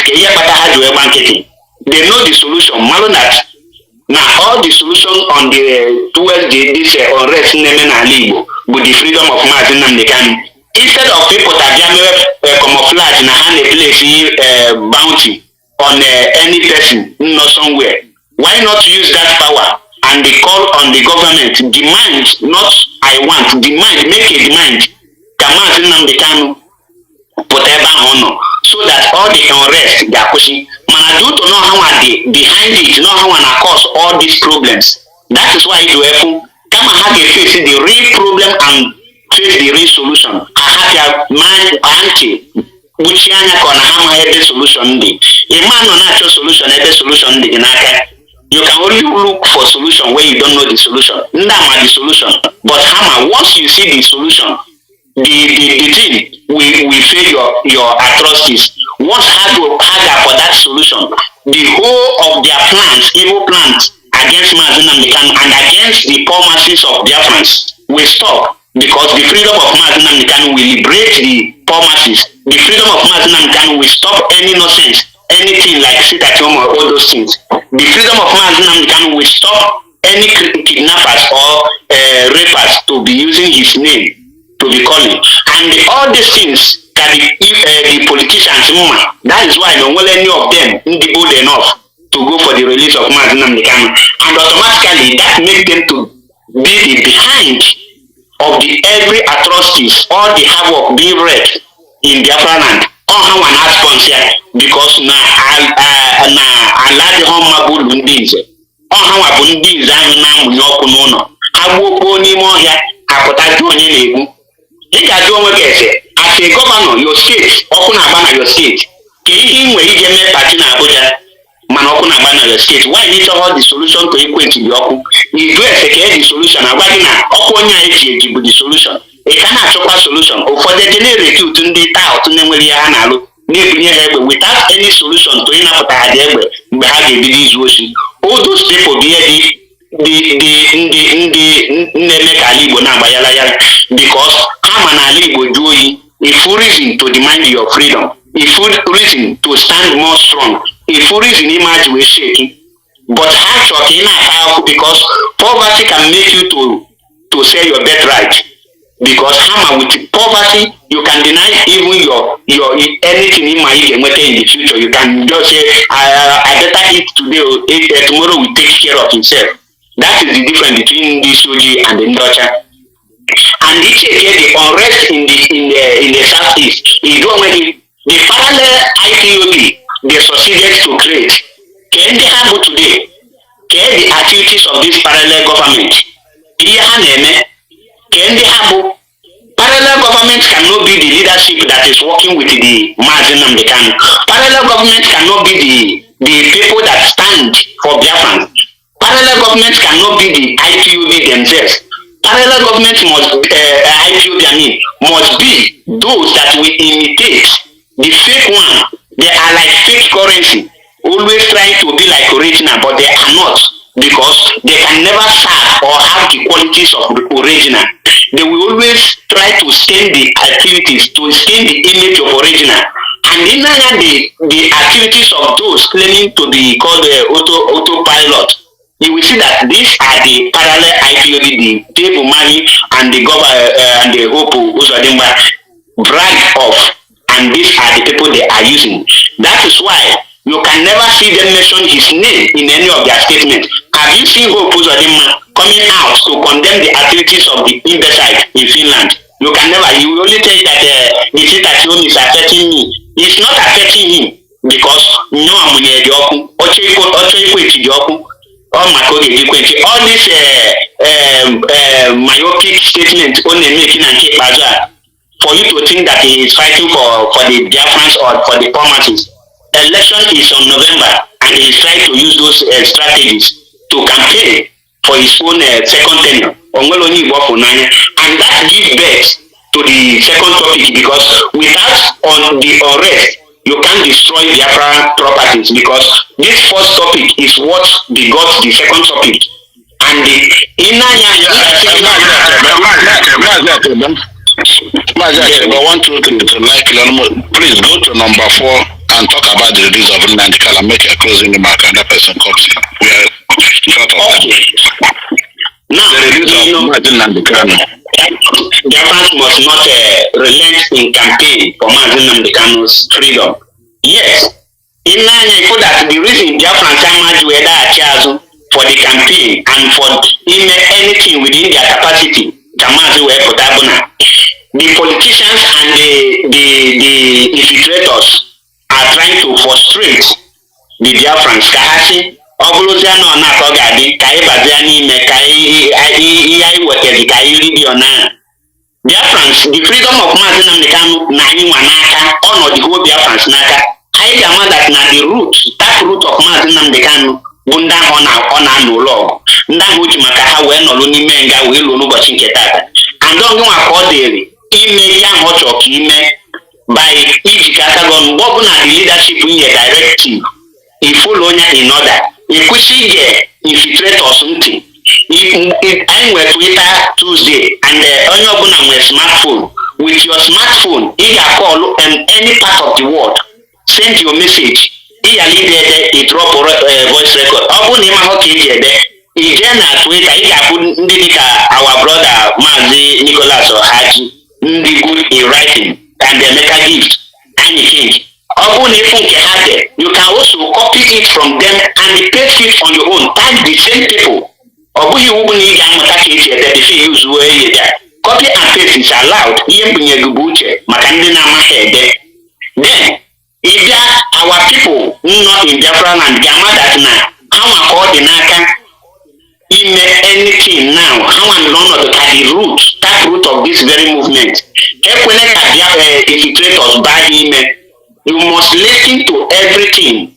IPOB and I know why not diaspora. I'm called the leading any community it needs as a duty, even the mayor, the governor, or whoever that is in charge of that your community. Preach the release of Mazi Nnamdi to them.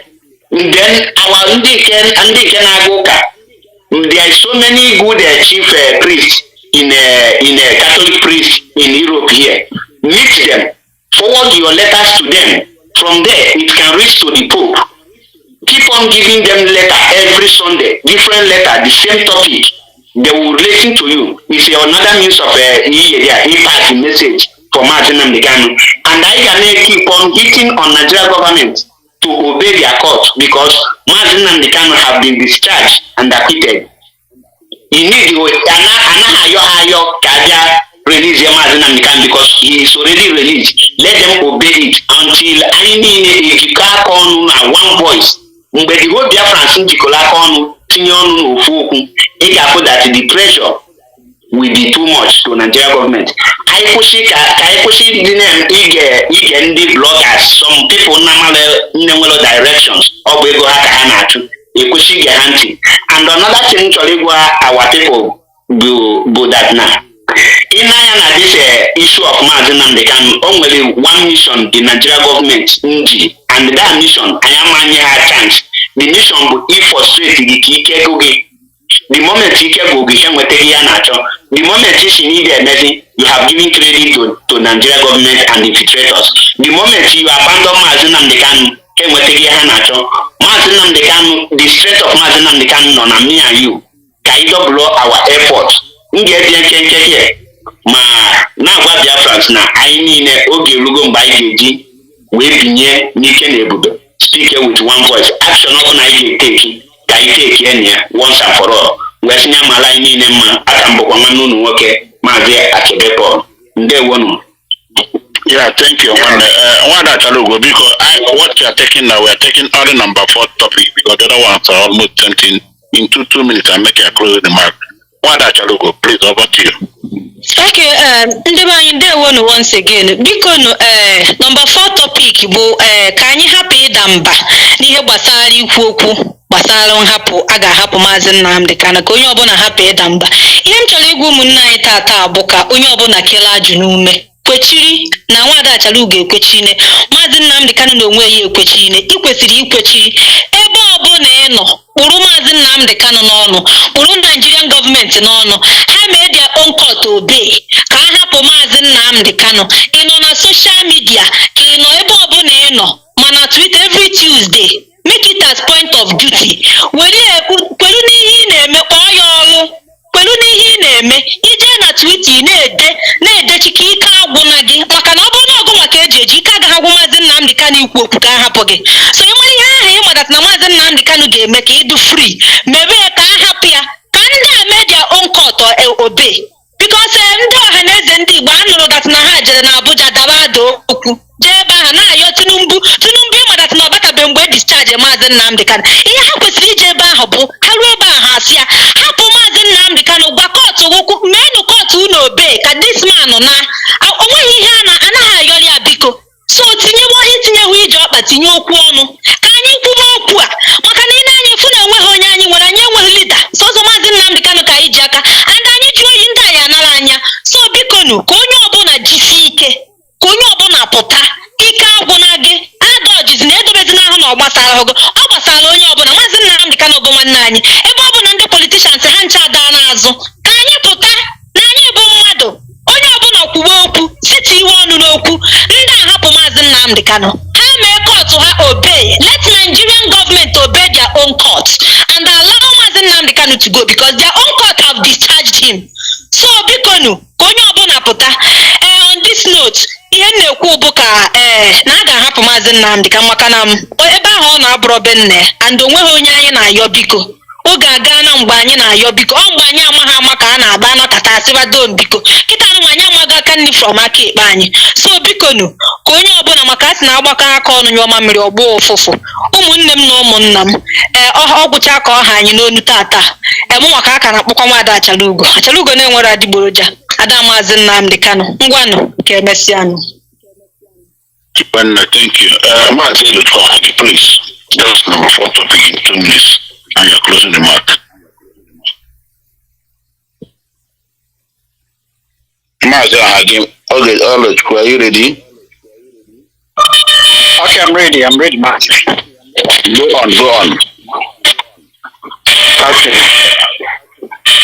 So, number 4 topic says the need for Biafrans to continue the tweet and call campaign to free Mazi Kanu.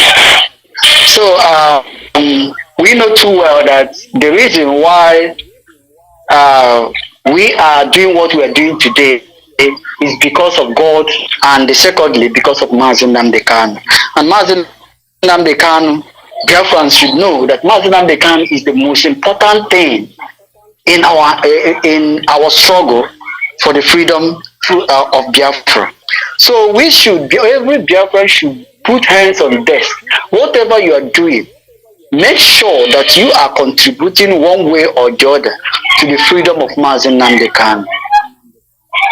It is either you are on Twitter, posting, tweeting, retweeting, calling on Nigerian government. Remember, we are not begging Nigerian government to release Mazi Nnamdi Kanu. We are asked because the court, in a sane society, whenever the court says someone has been released, that person has been released.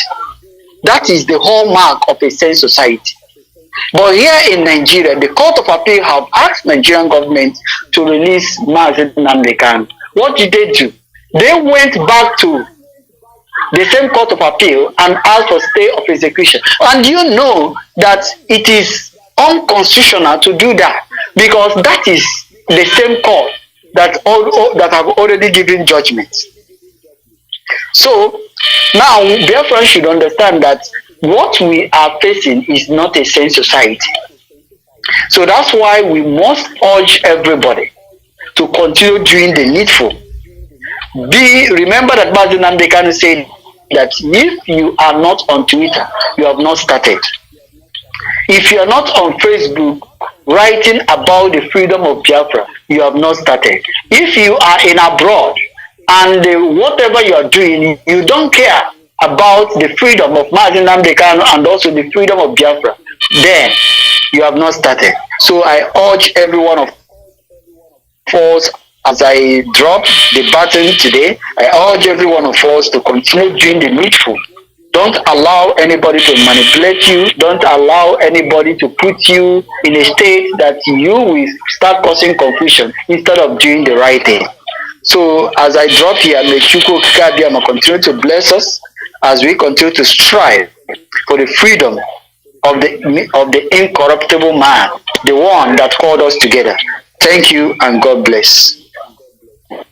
Thank you, my brother. Judge Money, please, in 2 minutes, treat number 4 and make a closing remarks. Judge Money, please. Okay, thank you very much. Great and wonderful people of Biafra, also we are bringing it to an end, and it is important for us not to relent, because if you look at the case of Mazi Nnamdi, the politicians are trying to change the narrative, and the same as Ohanes and Ipob, because these people, they don't understand their stance in Nigeria. That's why they cannot actually demand for what is rightfully theirs. They are not part of this, they are not part of the status quo. They are not part of the, they are not part of Nigeria. These people are just slaves in a periphery where they will actually be begging, the Fulani for anything that they want.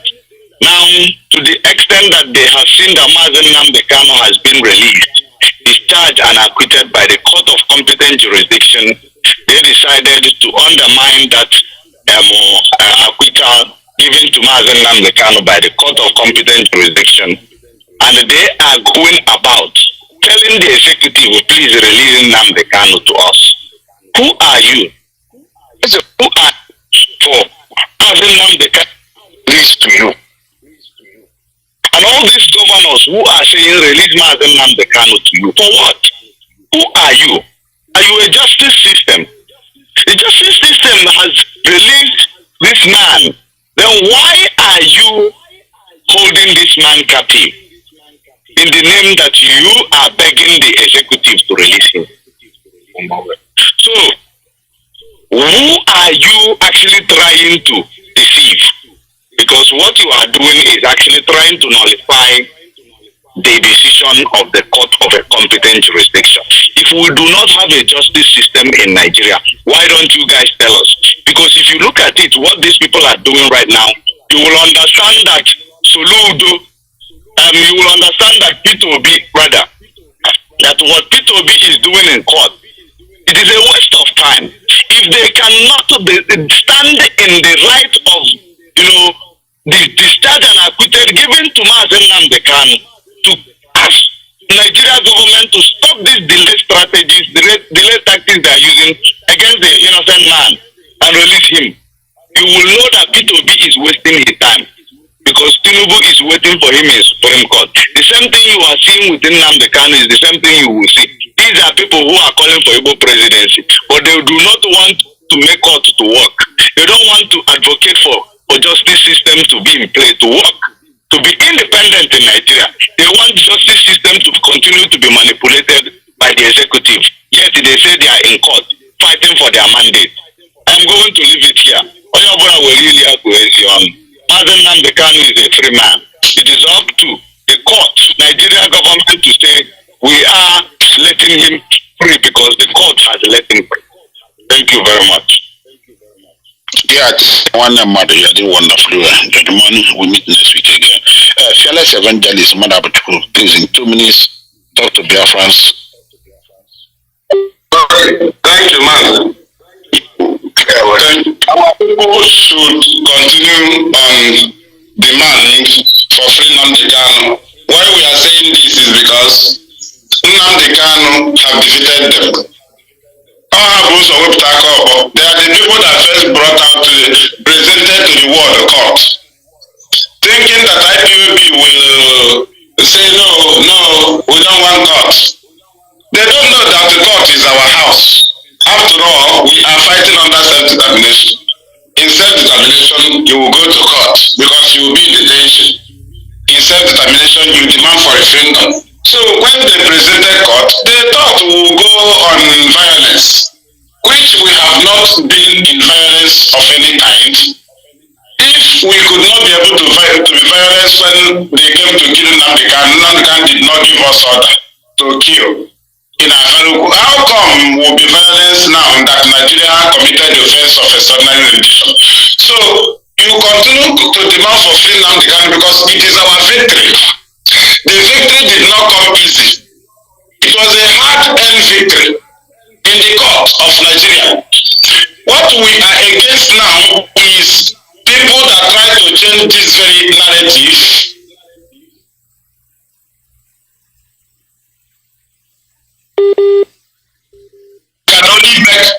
You can only beg the president if Nnamdi Kanu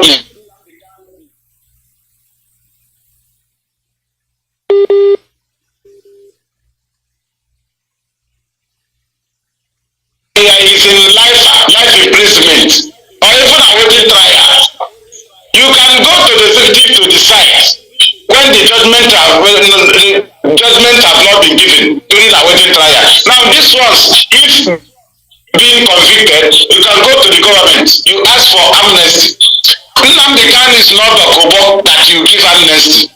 IPOB is demanding that court order should be obeyed. Tinubu order, not to president order. Court order, the same court that used the constitution which they sworn Tinubu in with, the same constitution. So that is what we are demanding. If anybody is trying to present themselves, people that told us they are monitoring case of Nnamdi Kanu and Ezekimo, they monitored it until Nnamdi Kanu was discharged. They never said, obey court order, this is what we monitored. They never gave us report. They came up again with arrangement of begging. Are you begging Tinubu when Nnamdi Kanu defeated the Buhari government that kidnapped him?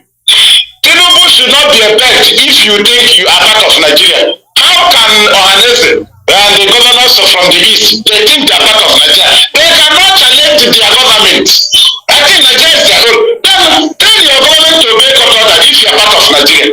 So Mazi, we are telling our people to continue in your legitimate way of fighting. I'm mindful that fighting outside IPOB, you may guarantee you are doing it for Nnamdi Kanu. No problem. He may thank you, but mind you that Nnamdi Kanu is leading IPOB and he is guiding IPOB. And he is the one in charge of IPOB. You have to partner for IPOB, even if you are not IPOB family member.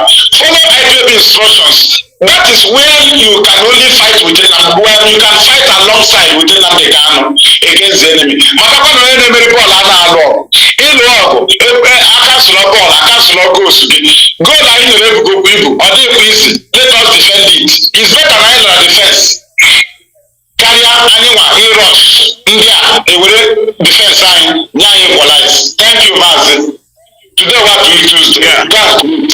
Thank you. Thank you, Wandama. Thank you. Niken Naya, Prince Darlington, as in the hot. Please, take 2-3 minutes and let me close the program. Mazi, please, I want you to permit me. I have 2 short clips to play, just short, very, very short, before I will. Okay, go on, my brother. Thank you. Biafrans, listen. This message came from our brother Emmanuel Obimma about Nnamdi Kanu. I want you to listen because they must free this man. I don't have too much thing to say, but for those of you that understand that knows whom Obimma is, Ebube Monso, listen to him.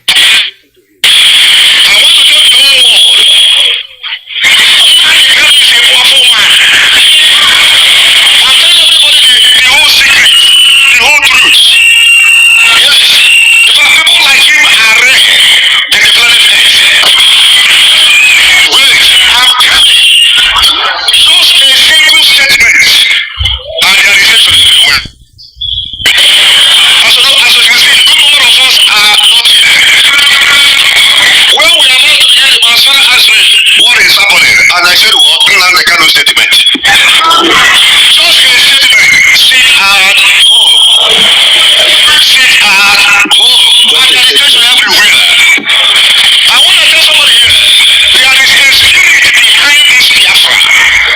There is a spirit behind this agitation. And I am advising the federal government, let them dialogue now before it is too late.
Thank you. That is from the Reverend Father Obi Ebube Monso. And my last submission now is coming from one of our brother called Reverend Father Chimobi. I want you to listen to this after I will sign off. Thank you. Apart from this, Nnamdi Kanu, I don't want to say. Apart from this, Nnamdi Kanu kụnyere n'aba mba n'ihe a na-eme ndị Igbo. Eburu pụọ, eburu pụọ be ha.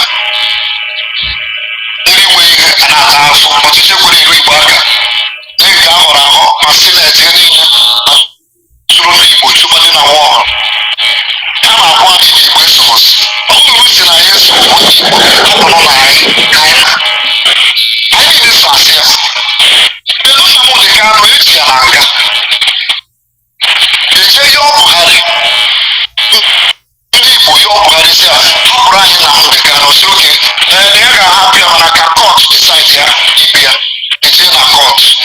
Nnamdi Kanu kwụrụ ọtọ na kọt merie.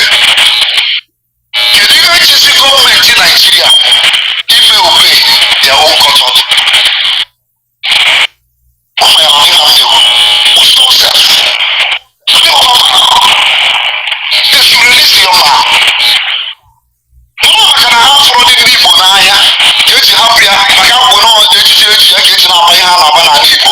So o ji hapụ ka ejiji ya ka ndị Igbo na-emeghị na-egbu onwe ha. Mana m na-agba ndị Igbo ka anyị mụta n'ihe. Thank you very, very much. On this note, my name remembers of Alice Chukwubi Kemago Biafra Kembana Biafra with an Iwaline. These two clips I play now, I want those of us that are listening to this platform, this radio Biafra, this radio station where truth is spoken at all times, to begin to meditate, to begin to think, to connect all the dots. These people are Reverend Fathers. They are speaking, they are telling the world the truth about what has transpired. Mazi Nnamdi Kanu have won his case in appeal court and should be let go. And when you listen to the Monso, the way he directed this whole thing, he made it very, very clear. Very, very clear that Mazi Nnamdi Kanu is a powerful man. You cannot kill this man. You have to negotiate. Free this man. Allow this man to go. Because this man have committed no crime known to man. And this is where I want to say thank you very much. May Chukwuka bless each and every one of you for listening. Until next week Tuesday. Don't forget that today is Tuesday. I am signing off from here. President Chukwuka Mazi Alozie. Mazi, thank you. We'll meet next week. F. Kennedy said, and I quote, that those who makes a peaceful change impossible those who makes a peaceful change impossible makes a violent change inevitable. As our people, most of them, especially the Ohanese, the politicians are not speaking up. But tomorrow they'll start going to beg the Tinubu or whatever they call that man. Any day they wake up, Ajala Biafra. That airplane was Tagahan na Red Sea. Na Hachko Kabiama. Only Blackna Biafra Mabia na Wagabia na Ogabia na Hachko Kara. Mazi Alozie, we have done our job today. I still remain okay for the one for Maka Akebiri Ekrone and my so 44 of Allah for next week Tuesday again. Because thank you for welcoming us today. My comrades, I gave me to Napian Bombay, Yana Skudo, Chela Libo, Nala Biafra Nina. There were onion died after, another Hachobi, another Quichiri, I will quickly go, other way and also we are not out of that party, dying again, what are the time Biafra. But our leader is coming up and do Chichu. One onion to Kabama, walk order. Now had to go Kabama, near the leadership, all the state, all the every enablement to continue to lead us. My brothers and sisters continue to tweet. My Chinata is there, Zayopa is there, Meka Kift is there, Lochko Hagi is there, Annie King. Too many of them, the right ones. Follow them and continue to retweet and tweet. And then when come out there is recorded. Thank you for welcoming us. They will thank you from me. Thank you very much. Maya Chalugondewo, you have tried, and the program is for those that want to hear. Thank you very much. And our people, this is where we'll end today's broadcast. I will be on here again tomorrow. Thanks and have a nice day. You have tried, and the program is for those that want to hear. Thank you very much.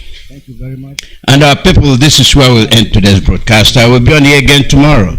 Thanks and have a nice day.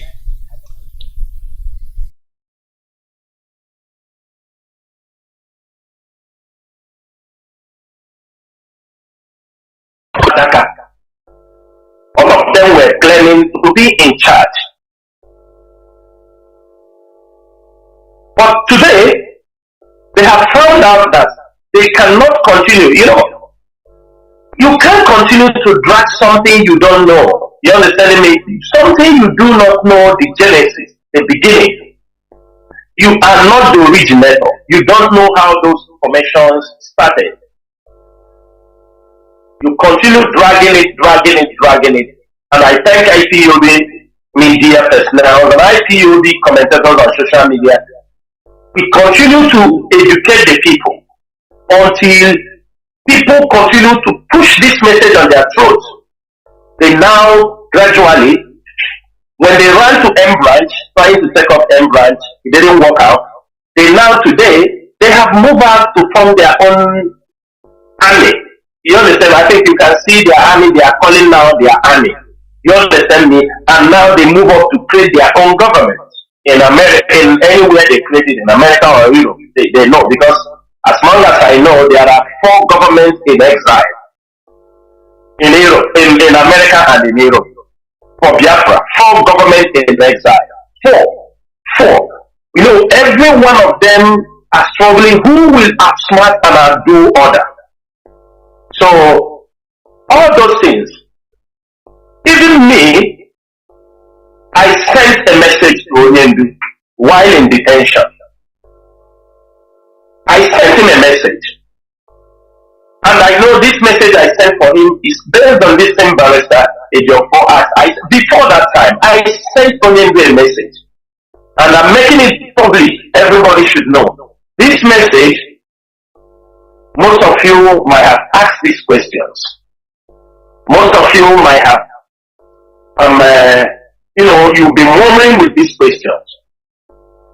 There are 2 questions I sent to Onyendu, and I got the reply through a lawyer I addressed that message to. Not through Barrister Ejiofor, so that people should know. I asked Onyendu, I said, Onyendu, because it will help us to make decisions. These messages, the lawyers are bringing messages always. We don't have to come and say, Onyendu said, we are the IPOB leaders. We don't want to come on air and say, Onyendu said. Because we know he gave us the authority to carry out the daily duties for this movement. So coming to say, Onyendu said, we are trying, anybody saying like that, trying to lean his back on something so that he can be able to convince people. The IPOB leadership does not lean their back. Because we know what we are doing. We are not new in the struggle. I asked Onyendu one question. I asked him, I said, Onyendu, in all sincerity, that I want to know, so that let me know what I am doing. You understand me? I asked him, I said, is this struggle a family business? Or is it a family affair? But I want to know.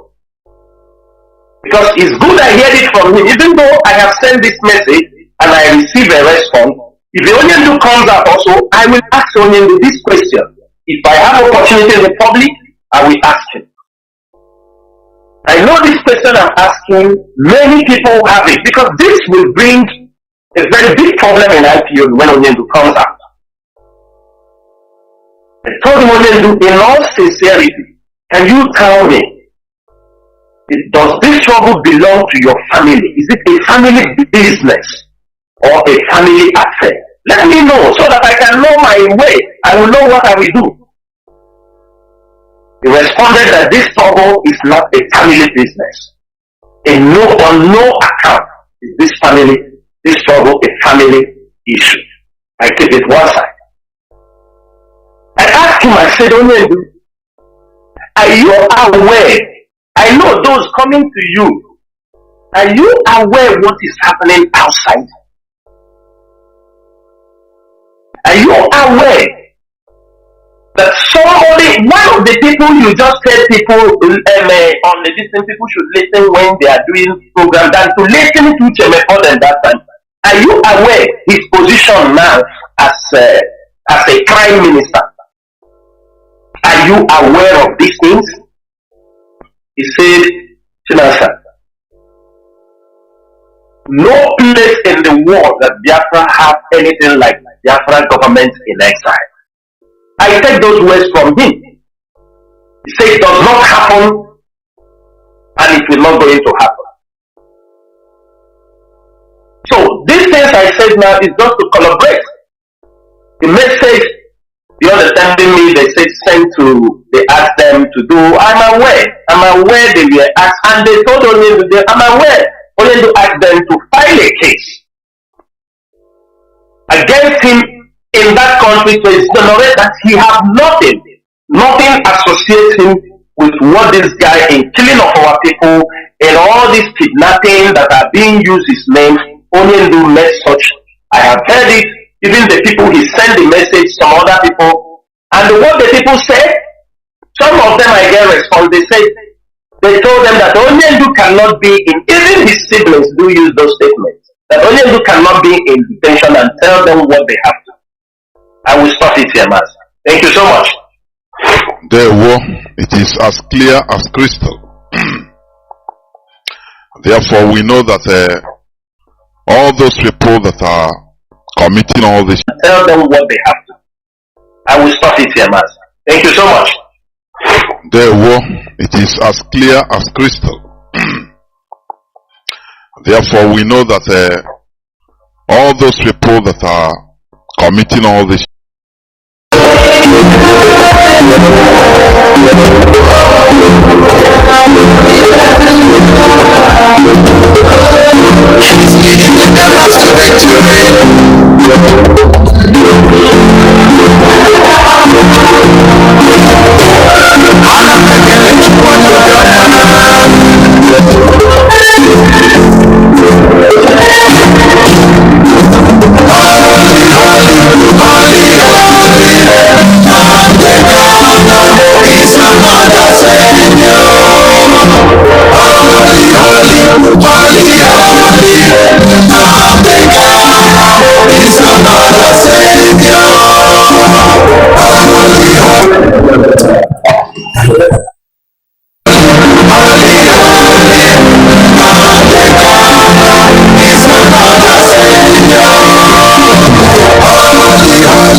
Good evening, great Biafrans. Thank you very much for still staying tuned into Radio Biafra.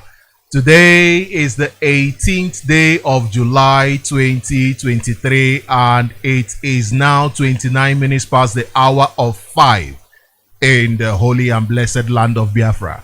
So I say good morning, good afternoon, good evening and good night depending on where you are listening to me from, depending on where you are tuned in from. I hope that I am coming out loud and clear. I hope that you are able to hear me clearly. My name is Mazi Mbanali.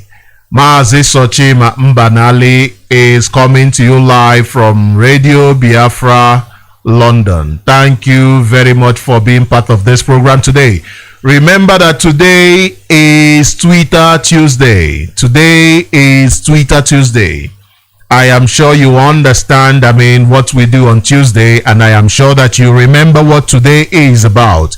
We go on Twitter, we share our story, we share our gospel, we inform the world about our struggles and what we are passing through in the hands of the damnable zoological republic. Yes, a lot of people say that we are our own savior. That may be true. But it is also very important that we tell the world our story so that they will not tomorrow say, but we did not know. You people didn't tell us. This is the opportunity for you to be able to go out there, join us in this propagation of this gospel.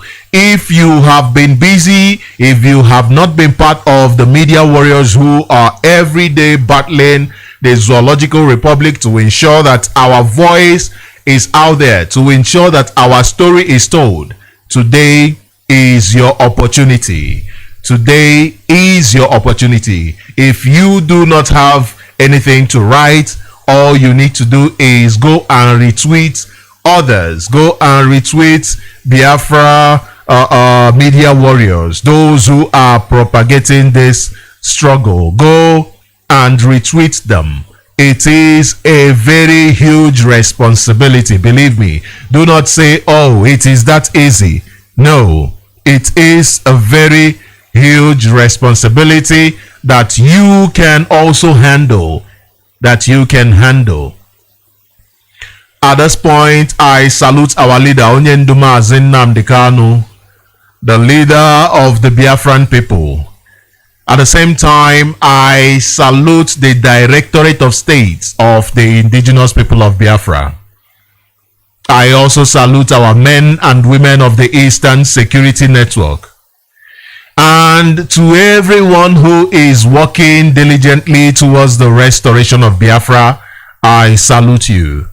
It is not an easy task. I salute you. Now let us pray.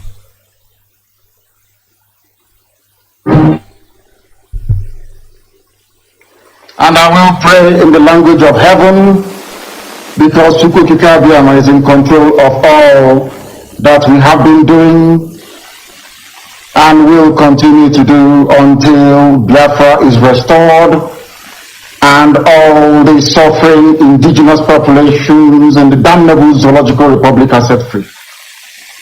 Chineke nna nke pụrụ mmiri na Chukwukikabiyama gbara ndị pụrụ n'aja aha nsọ ya mma mgbe niile. Onye ọbụla na ya na-achị eluigwe n'ụwa na-agba akaebe ịhụnanya gị na ebere gị amara gị n'ọmịiko gị ebe ndị gị na-eze ebere ngọzi. Anyị wee na-etoghị agbanyeghị atụmatụ ọjọọ niile nke ndị iro, iwe nye anyị ndụ ala gịrị nwere n'ụbọchị nke taa. Anyị wee na-asị na ịja mma niile eto niile dịrị aha nsọ gị. Onye ọbụla na aka ikere niile na ọ gbadoro aka ya. Anyị wee na-akpọkụ gị na-asị gị na nke ọma anyị ga-ekere gị nke ọjọọ ma anyị kelee gị. Anyị wee na-aja gị mma, wee na-eto gị, wee na-asọpụrụ gị n'isi ụmụ gị niile bụ ndị ikwu ndị wee eziokwu mgbe a kpọrọ ha ka ha wee chekwaa ala nsọ gị bụ Biafra onye ọma Chineke na ihe ndị kwuru anyị nkwa na o mekataghị ka ndị iro wee were ala nsọ Biafra onye ọma Chineke na nke bi n'igwe. Agbanyeghị atụmatụ ọjọọ niile nke ndị iro ma ndị na-agba mgbagba ebe niile dị iche iche onye ọma Chineke nna ihere bụ nke ndị etu a n'ụbọchị nke taa. Anyị wee na-eto gị, wee na-asị onye nwe anyị na Chineke nna nke pụrụ m ihe niile, onye ọ bụ naanị ya na-azọpụta, onye ọ bụ naanị ya bụ okwu ya niile bụ ihe na amen. Anyị wee na-asị ezi ebube dị ngọzi na ọtụtụ na-eja mma na nsọpụrụ site n'ebighị ebi ma ruo n'ebighị ebi. Ise ise ise.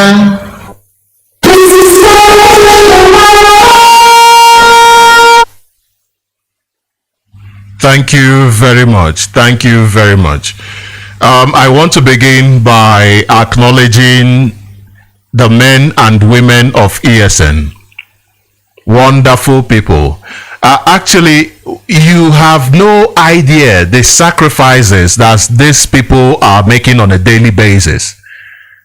The sacrifices that the men and women of the Eastern Security Network are making on a daily basis, it is just amazing. It continues to amaze me, especially right now, in a world where people think being savage is normal, where people think being savage is the way to go, in a world where people think it is right for me to think of myself alone and my family, what I can do to make money only, rather than what I can do to better my life, better my community.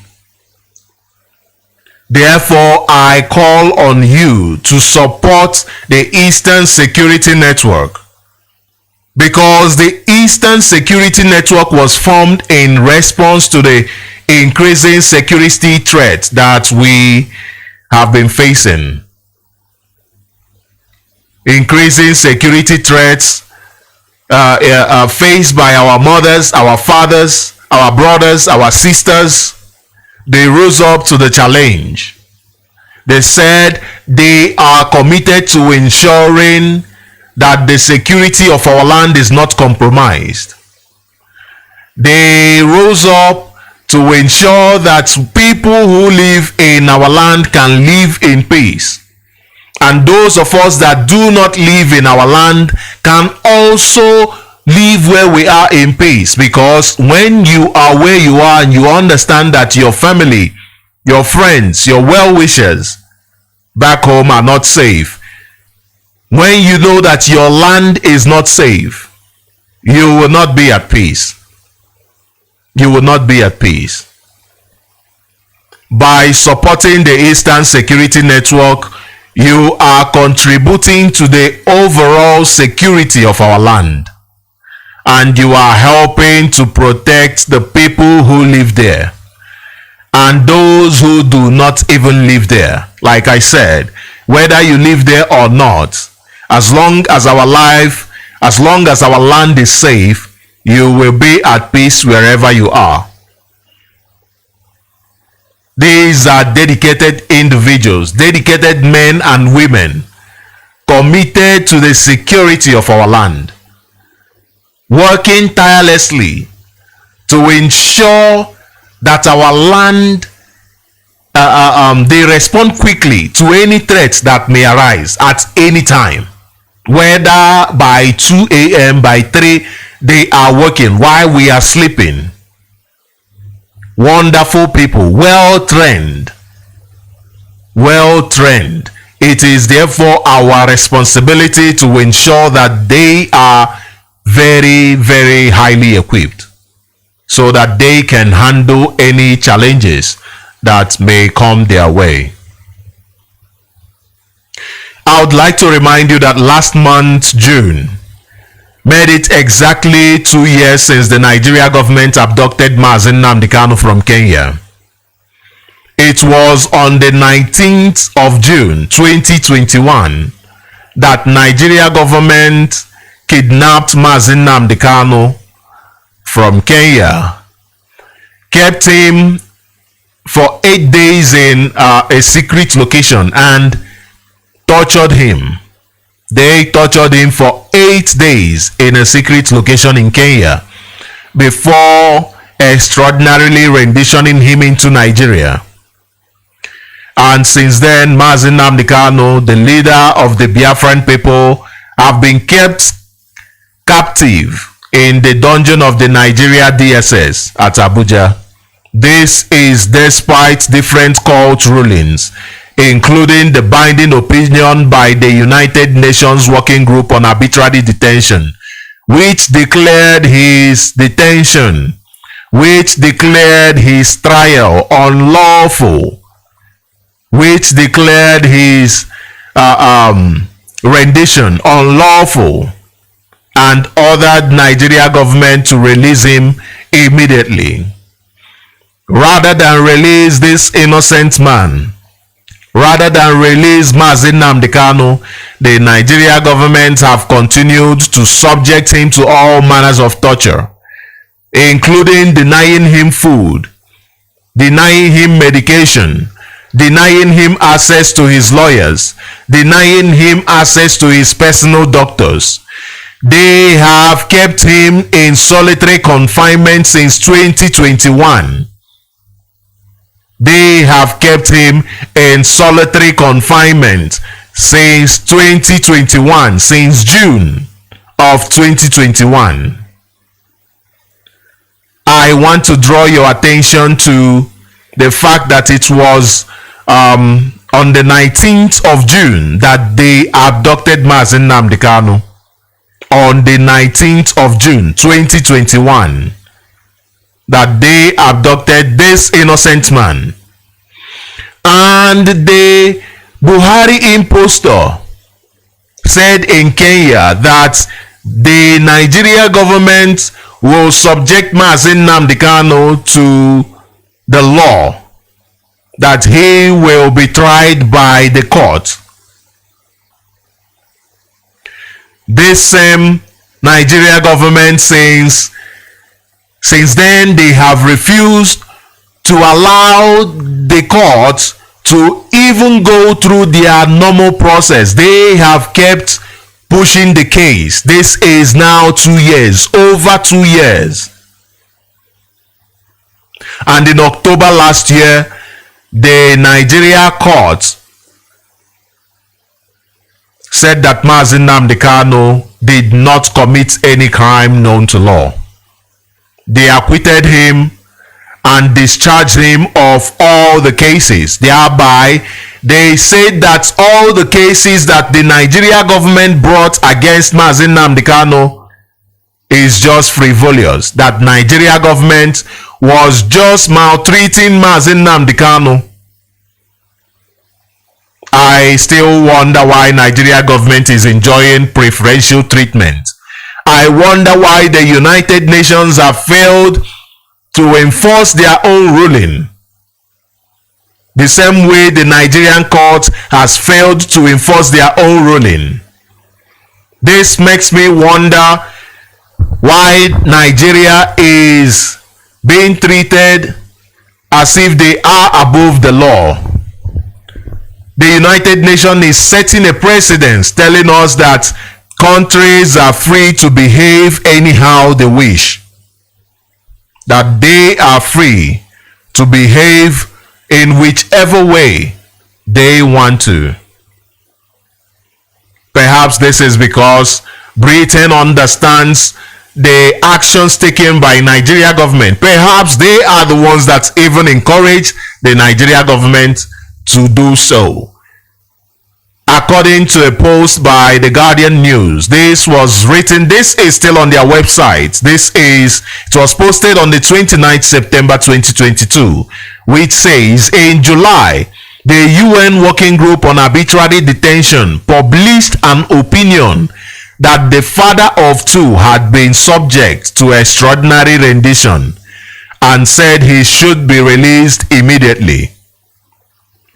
However, successive UK foreign secretaries, first Dominic Raab and then Liz Truss, before she became prime minister, have refused to take a view as to whether Kanu was a victim of extraordinary rendition. And this situation still persists. You may recall that the same Gestapo Nigeria security forces, they abducted Mazi Nnamdi Kanu in 2015. And just like today, despite the court ruling that Mazi Nnamdi Kanu should be released, the Nigeria government illegally held him from 2015 until 2017, when they reluctantly released him. This was not the end of it. After his release in 2017, the Nigerian government used the instrumentality of the state in an attempt to kill this innocent man right before his court date in broad daylight. Thank goodness Mazi Nnamdi Kanu managed to escape. But so many people were very unlucky that day. They were not so lucky as at least 28 people was mowed down that day by the Nigeria security forces at the home of Mazi Nnamdi Kanu at Afari Ibeku.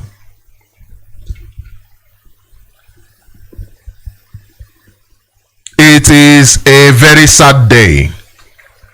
It is a very sad day because people lost their sons, people lost their daughters, simply because they asked for Nigeria to respect democratic principles, simply because they asked Nigeria to practice what it is preaching. This is the height of the lawlessness of the Nigerian state. Having escaped in 2017, they still pursued him all over the world until in 2021, when they abducted him in Kenya. 2021, they abducted him in June 2021 from Kenya and brought him into Nigeria. It is clear that the Nigeria government is above the law. It is clear that the law, both the law of Nigeria, which forbids extraordinary rendition, and international laws, it seems like it does not apply to Nigeria. That is a very sad thing. That is a very, very sad thing. Those who make the laws are the same people who break them. Those who make the laws are the ones who ensure that the laws are broken. It is very, very sad. I want to begin this evening by reading this news. I want to read this news. I wanted to just open up the line so that we can have a conversation, because today is Tweet Tuesday, and we do have a lot to say, of course. Okay. We do have a lot to say, so I'd rather us just go through the news and then open up the lines. So I will just go recap on yesterday. I will just go on a recap on our conversation yesterday. I recall that yesterday somebody called in, one of our callers did ask a question about the identity of the Fulanis. And yesterday I was not prepared for that question, honestly. And I answered the question quite the way I could, because when you do a research, I did say yesterday that it is a matter upon which we must research on. Because when we understand these people better, the more better we understand them, the more we understand the reason why they have become a menace, not just to Nigerians, but to entire Africa, but to the entire continent of Africa. When you go to different places, the problems they have there, it is the same people, the Fulani terrorists. They have become a huge problem at several places. And so many, they research, so many information I have read, trying to understand them and where they are from, has always, it's been, how should I put it, inconsistent with regards to a final conclusion. For example, there is this book from, it's a book from, what's his name again? W.B. Hodgson. Yes, W.B. Hodgson. And it is titled The Fullers of Central Africa and the African Slave Trade. They spoke a little bit about them. They spoke a little bit about their identity. And there is also another book. I'm just giving you references so that you get to study and research upon them. There is how I read. When I read, I understand that I am reading the thoughts of somebody. And you cannot just believe everybody totally. I mean, when you listen to people, you should listen to learn, not to totally believe everything. This is why when there is a place in the Bible that says faith cometh by hearing, It comes by hearing. But that kind of faith that comes by hearing without sieving what you hear is the blind kind of faith. The blind kind of faith that when they tell you to drink olive oil and you'll be cured, rather than go to the hospital, you drink it, and you still see your pastor go to the hospital. And when you are being given this information, you don't want to see it because it will contradict your faith. That is not the type of faith I am talking about. So go and do a research on that book, and you'll find a little bit of their history there. There is also this one. It says with the heading the missionary history of Sierra Leone. I believe it was written by Reverend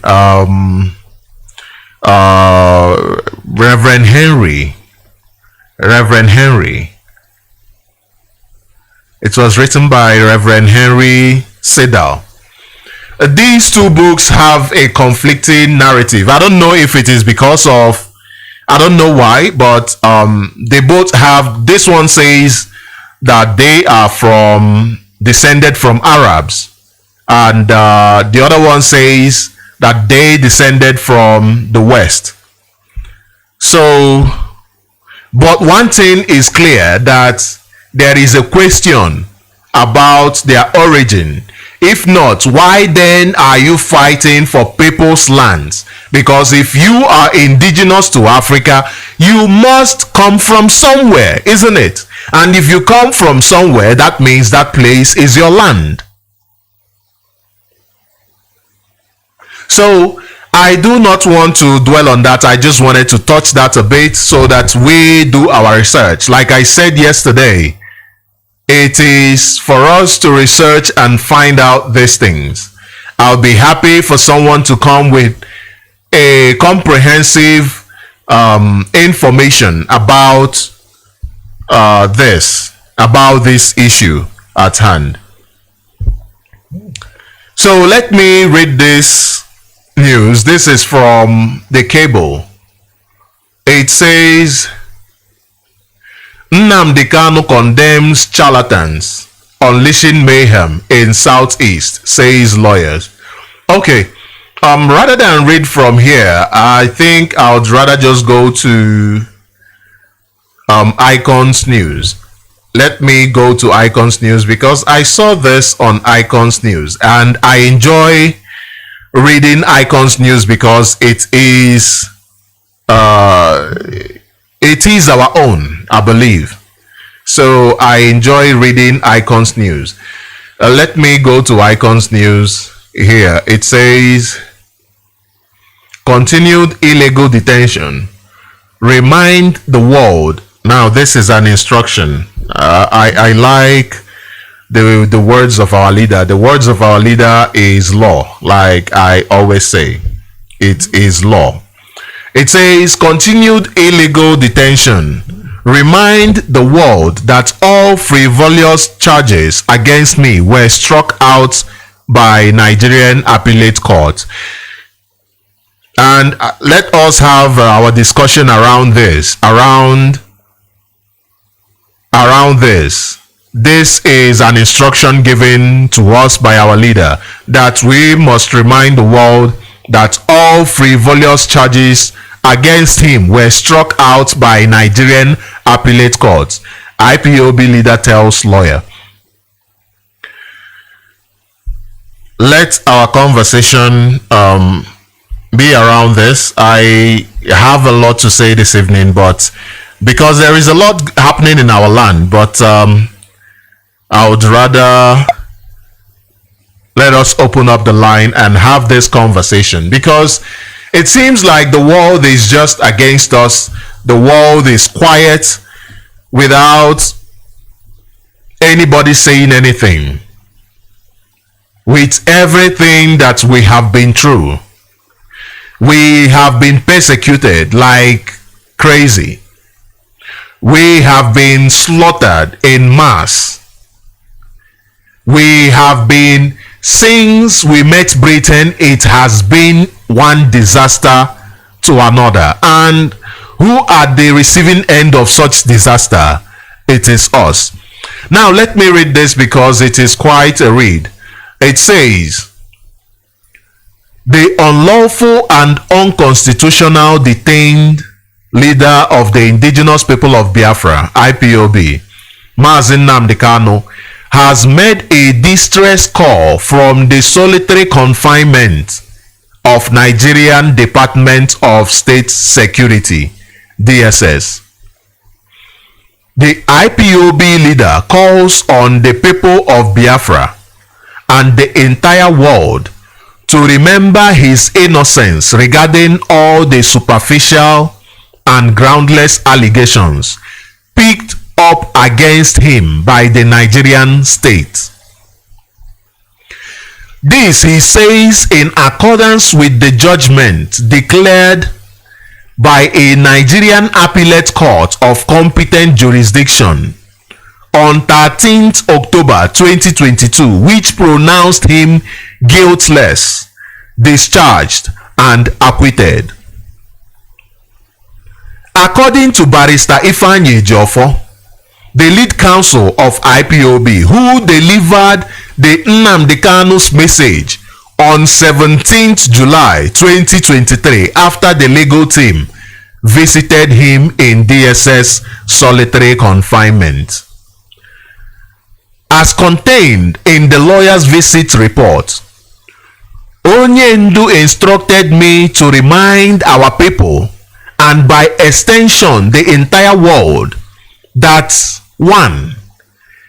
By the judgment of the Court of Appeal delivered on his appeal on the 13th day of October 2022, all the frivolous and unfounded charge / indictment preferred against him by the federal government of Nigeria were struck out and consequently died a natural death. 2. That the said judgment has not been set aside by the Supreme Court till date. 3. That the subsequent unprecedented order of the same Court of Appeal staying the execution of the same judgment which freed him and directed for his unconditional release was not founded on any known law or judicial precedents, and thus remain unconstitutional. 4. That his present incarceration in solitary confinement in the custody of the SSS is unconstitutional, as it has no backing of any law or order of court. 5. That the federal government of Nigeria should be prevailed upon to immediately allow the hearing of both our appeal against the unprecedented order of the Court of Appeal staying the execution of his judgment, in view of the injurious and unconstitutional character of the order, so that a date can be set down even during this vacation for the appeal to be heard. The federal government of Nigeria should desist from thwarting the process incidental to the hearing of this appeal. 6. The federal government of Nigeria must immediately obey the judgment and order made by their own Court of Appeal and immediately release Onyendu unconditionally. Excuse me. The federal government of Nigeria and the SSS have continued to detain Onyendu Mazi Nnamdi Kanu in gross violation of court orders and judgment delivered by their own courts. As well, Sir Ejiofor likewise described how troubled the IPOB leader is over the reports on the destructive activities of some criminals in the southeast region. The IPOB leader is reported to have again dissociated self from such individuals and warns that they be reminded the consequences of their demonic exercise.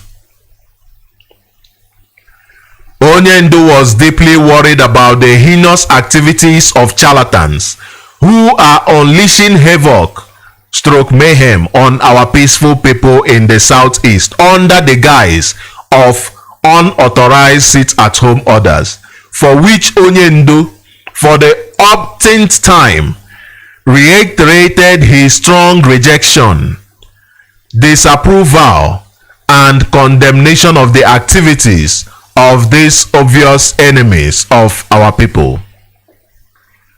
Onyendu reminded those behind these criminal activities that by their ill-conceived actions they are speedily destroying the economy of the southeast, for which the federal government of Nigeria will be celebrating and applauding them, he said.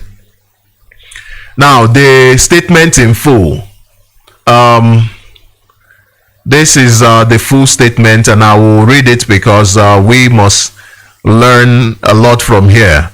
It says, updates on today's visit to our indefatigable client, Onyendu Mazi Nnamdi Kanu, at the headquarters of the State Security Service, DSS, Abuja, where he is still being illegally and unconstitutionally detained in solitary confinement.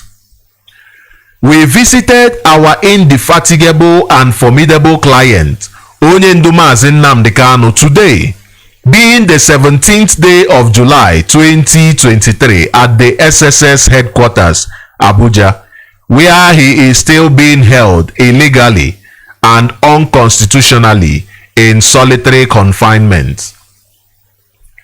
Onyendu was briefed on another landmark victory we recorded in court today for one Ezigbote Nwa Chineke, who was discharged today by an Abuja Federal High Court pursuant to our application / submission after spending almost 3 years in the correctional facility and consequently freed this morning.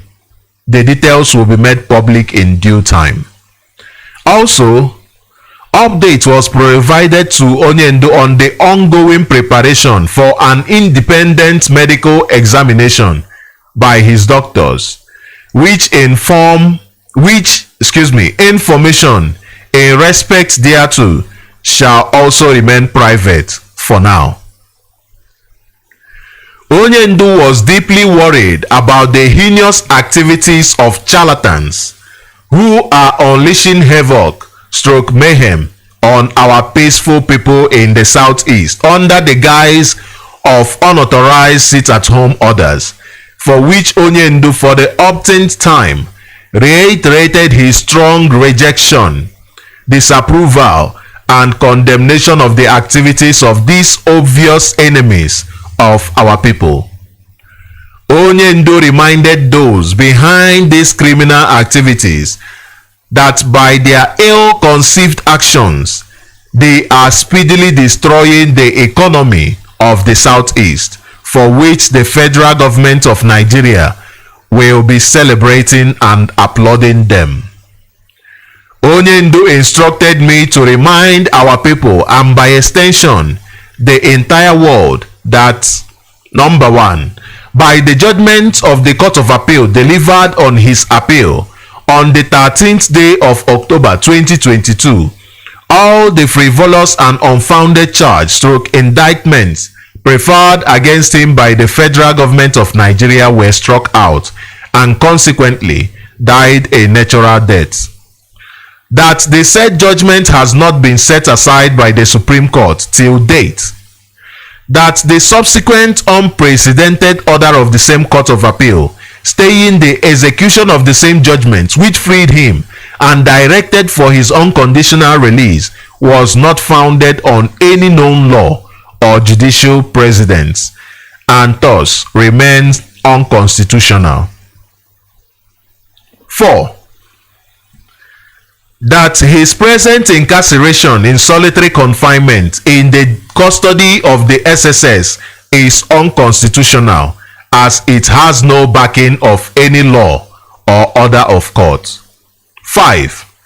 That the federal government of Nigeria should be prevailed upon to immediately allow the hearing of both our appeal against the unprecedented order of the Court of Appeal, staying the execution of his judgment in view of the injurious and unconstitutional character of the order, so that a date can be set down even during this vacation for the appeal to be heard. The federal government of Nigeria should desist from thwarting the process incidental to the hearing of this appeal. 6. The federal government of Nigeria must immediately obey the judgment and order made by their own court of appeal and immediately release Onyendu unconditionally.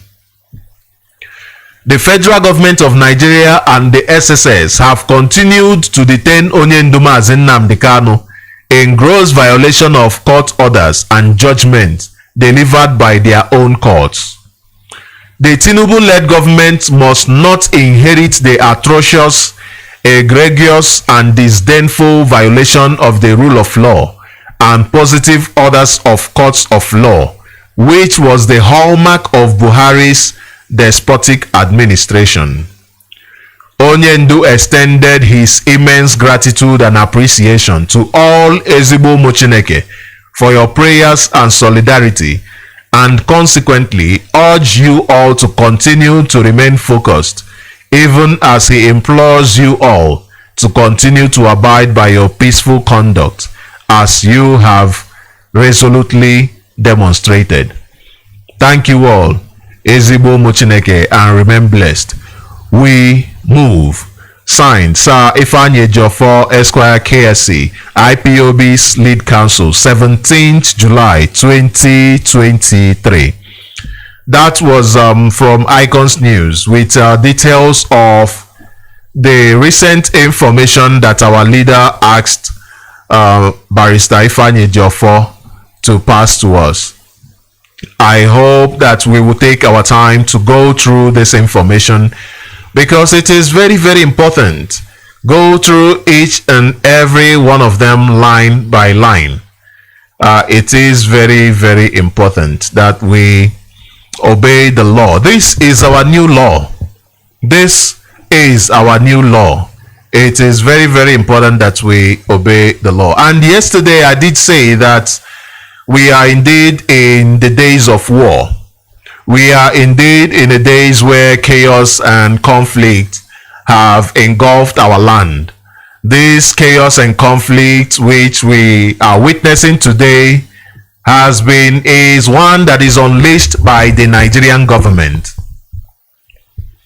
Yesterday I also said that the Nigerian government are operating with this misguided belief in the power of violence, and that violence has the ability to subdue us into submission, to control our minds and to control our bodies. They think that when they unleash violence, that we will be subdued, we will be submissive to them. That is a very misguided belief that the Nigeria government have. I also said that the Nigeria government think they can massacre our people, they can rape our people, and that they can inflict various forms of violence against us and make these massacres, this rape, this violence our daily companion. Make it something that we are used to, so that when we become used to violence, they can now force us into submitting our land and our lives, so that they will take over both of them, our land and our lives. Also, I said that they want to ensure that even if we do not submit to their terrorism, that they can still use this terrorism they are creating as an opportunity to continue to invade our land, as an opportunity to continue to kill our people, and as an opportunity to also blame us for the violence that they perpetrate. And we have received information about Nigeria government, their plan to declare a state of emergency in our land, so as to give them the leeway to perpetrate their violence. It is very important that I take you back to what Odendo said about this. He described them as obvious enemies of the Biafran people. Obvious enemies, which means by their fruit we shall know them, by the activities that they are by the activities that they are involved in, the insecurity, the lawlessness, the killings of our people. It has become obvious to us what their plans are. Anybody who is saying, oh, I do not know, then you are just being mischievous and wicked. Because you cannot be in a state of I do not know when your life is at risk. You don't do that. When somebody is putting your life at risk, what do? You react. It is a natural characteristics. It is a natural behavior. You react. You don't say, I do not know. If you do not know, what have you done to know? I am not one of those who believe that there is a good kind of not knowing, or should I say ignorance. I don't believe in a good kind of ignorance, because I believe that ignorance is coming from the word to ignore. It means the information is there. It's already there. It's available to you. And you just choose to ignore the information. I remember having a conversation with somebody some time ago, and the person was saying to me, oh, the reason why he thinks Simon the Berima is doing something is because of that the politicians are crying about the money they are losing. The money they are losing for lockdown. I laughed. And it occurred to me then the game that these politicians are helping them play with regards to the lockdown. I remember the governor of Enugu State talking about Monday lockdown and losing billions. I believe that was last week. If I'm not mistaken, 50 billion or thereabouts just on Monday. And then because of such statements, it encourages these ignorant people, these people who have refused to listen, to be informed. It encourages them. This is why you must understand that these politicians are working in their own way with the Nigeria government, trying to stifle us. I started thinking about this 50 billion. On Monday, this man did not even say for a week. He said on Monday. Whenever they talk about sit at home, they try to blame it on you, the ordinary person who chose Monday. Our leader said no, do not choose Monday. And while sitting down and thinking of this 50 billion, I realized the reason why our leader said no, go about your duties on Monday. Do not give me that day. Do not sacrifice that day for me. I realized that.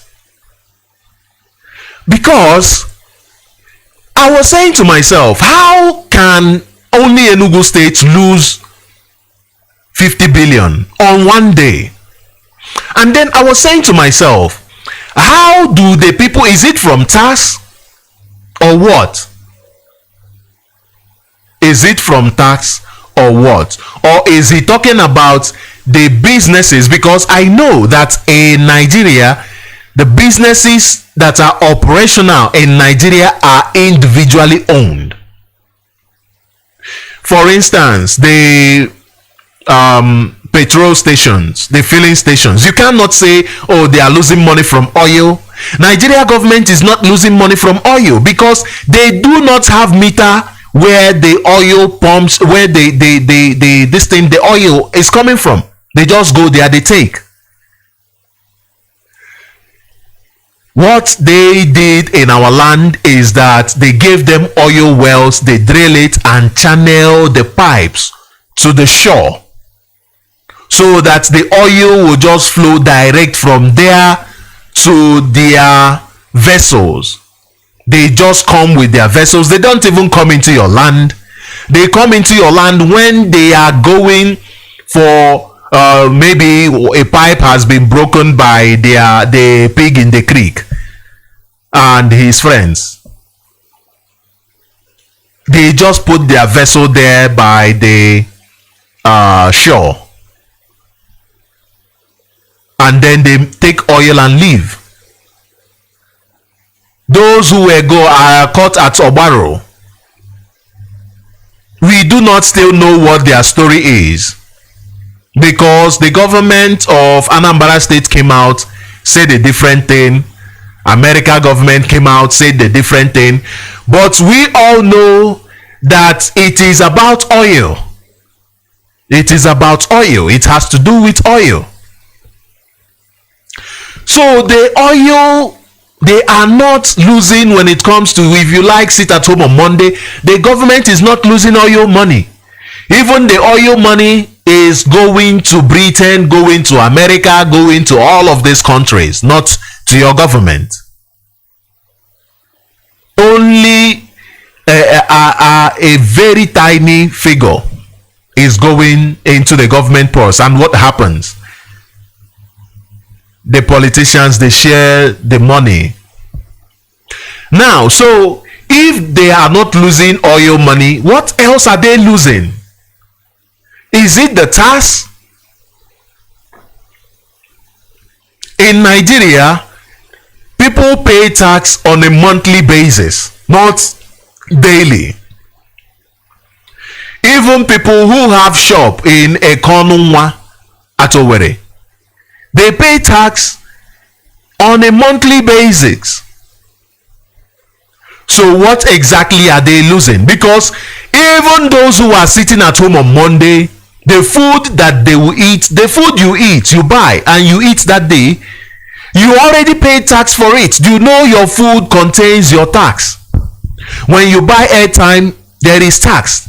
There is value added tax. It is for those goods.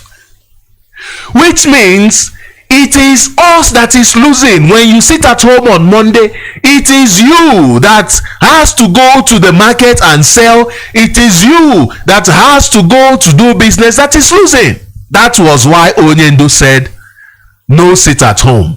It is that person that has a petrol station, that Biafran man, that is losing. That man that sells airtime on your street, he is the one losing. Now imagine somebody saying to you, you are trying to make this sacrifice for me. Do not make it for me. I want you to be at peace. I want you to be calm. I want Biafra land to grow, because when you are calm and have a peaceful environment, you grow.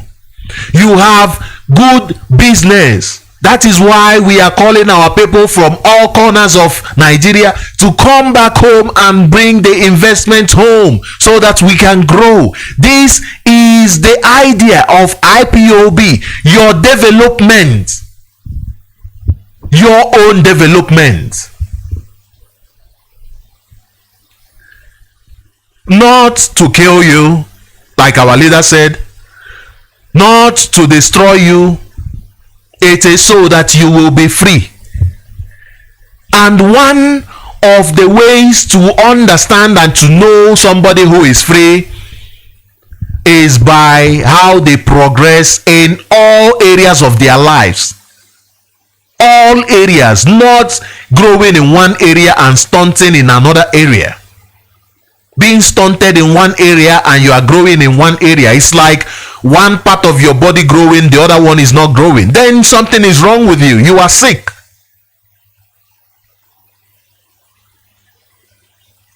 This is what IPOB is for. Your own development, your own growth.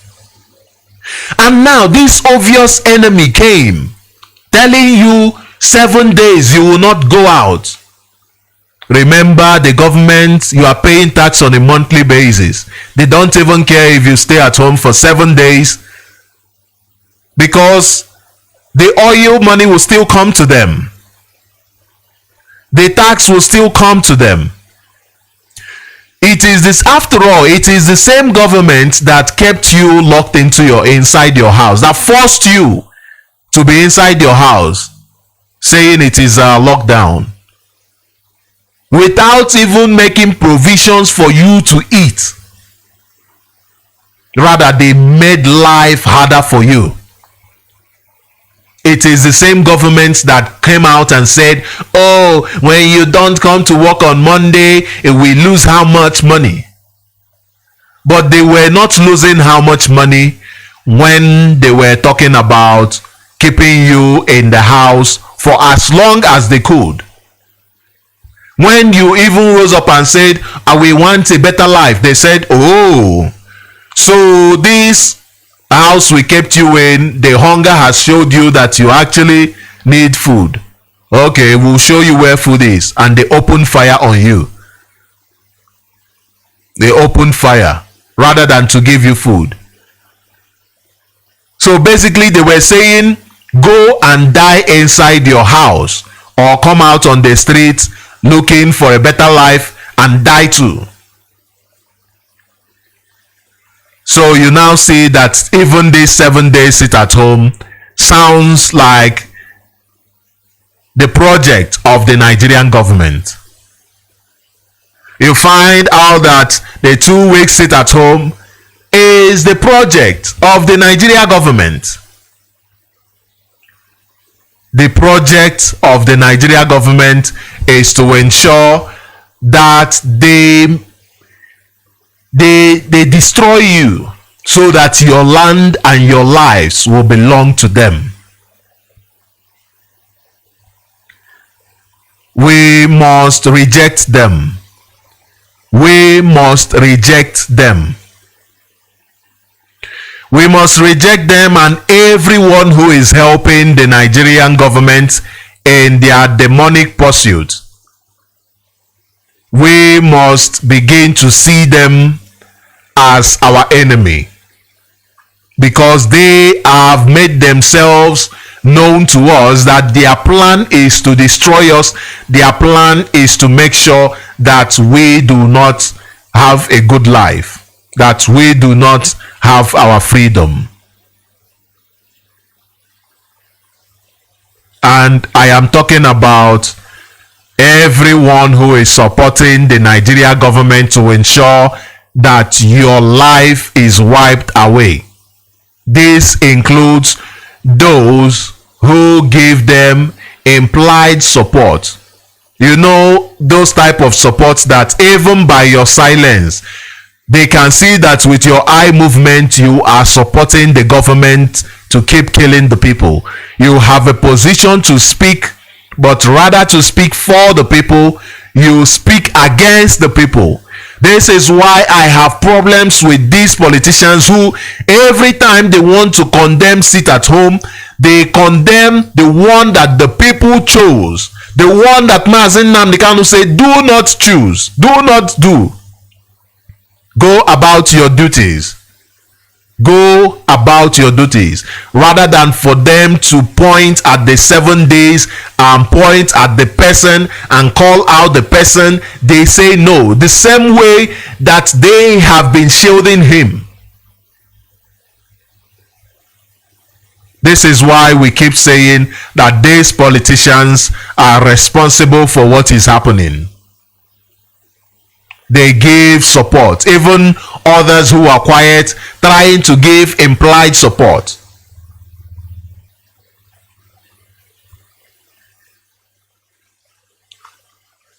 People who make themselves available as tools to continue the reign of terror, to continue the reign of impunity. How can such people be considered humans?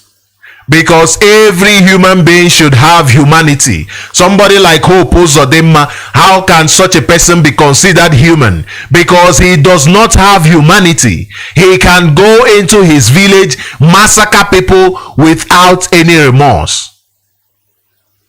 Just like the pig in the creek. How can such people be considered human? How can people like Ohaneze Ndigbo be considered human when they have made themselves willing tools to destabilize their people, to impoverish their people, to ensure that their people do not become free? How can you consider such people as having humanity? How? How is that possible? How? I want to thank the media warriors that were here earlier on. They were wonderful.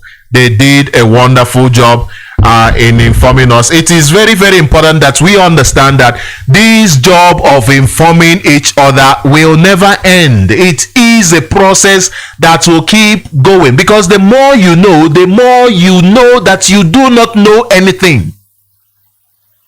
So this responsibility of keeping the person next to you informed is a task that will always continue. Is a task that will always continue. It is a responsibility for all of us, each and every one of us. Each and every one of us. I said I will just open up the line so that we'll have a conversation, but I just got carried away with so many happening in our land. The issue of the Nigeria government thinking of bringing another violence to our land after they have seen that their plans have failed, that the Ekperima in Finland has been you see that it was after IPOB went and made it clear that Ekperima is not part of us, that they decided, okay, you know what, enough of these games, let us just invade their land. Let us invade their land. Quickly, before I open up the line, I want to remind you that when in the north, what they have done in the north is that they opened the borders and let these strangers in. These Fulanis. I was reading a newspaper the other day, and one of them described them as Fubi. Fubi. That is talking. I'm trying to remember exactly what he was talking about when he called them Fubi. Yes, he was talking about taking care of them. He was talking about resettling them. He was talking about let me see if I can get that news before we go ahead this evening. Let me see if I can get that information. And it reminds me of how these people keep changing names so that we do not recognize that they are talking about the Fulanis, the same people. They called Fulas, they are called Fubis, they are called whatever they call themselves, Fulanis. The same people.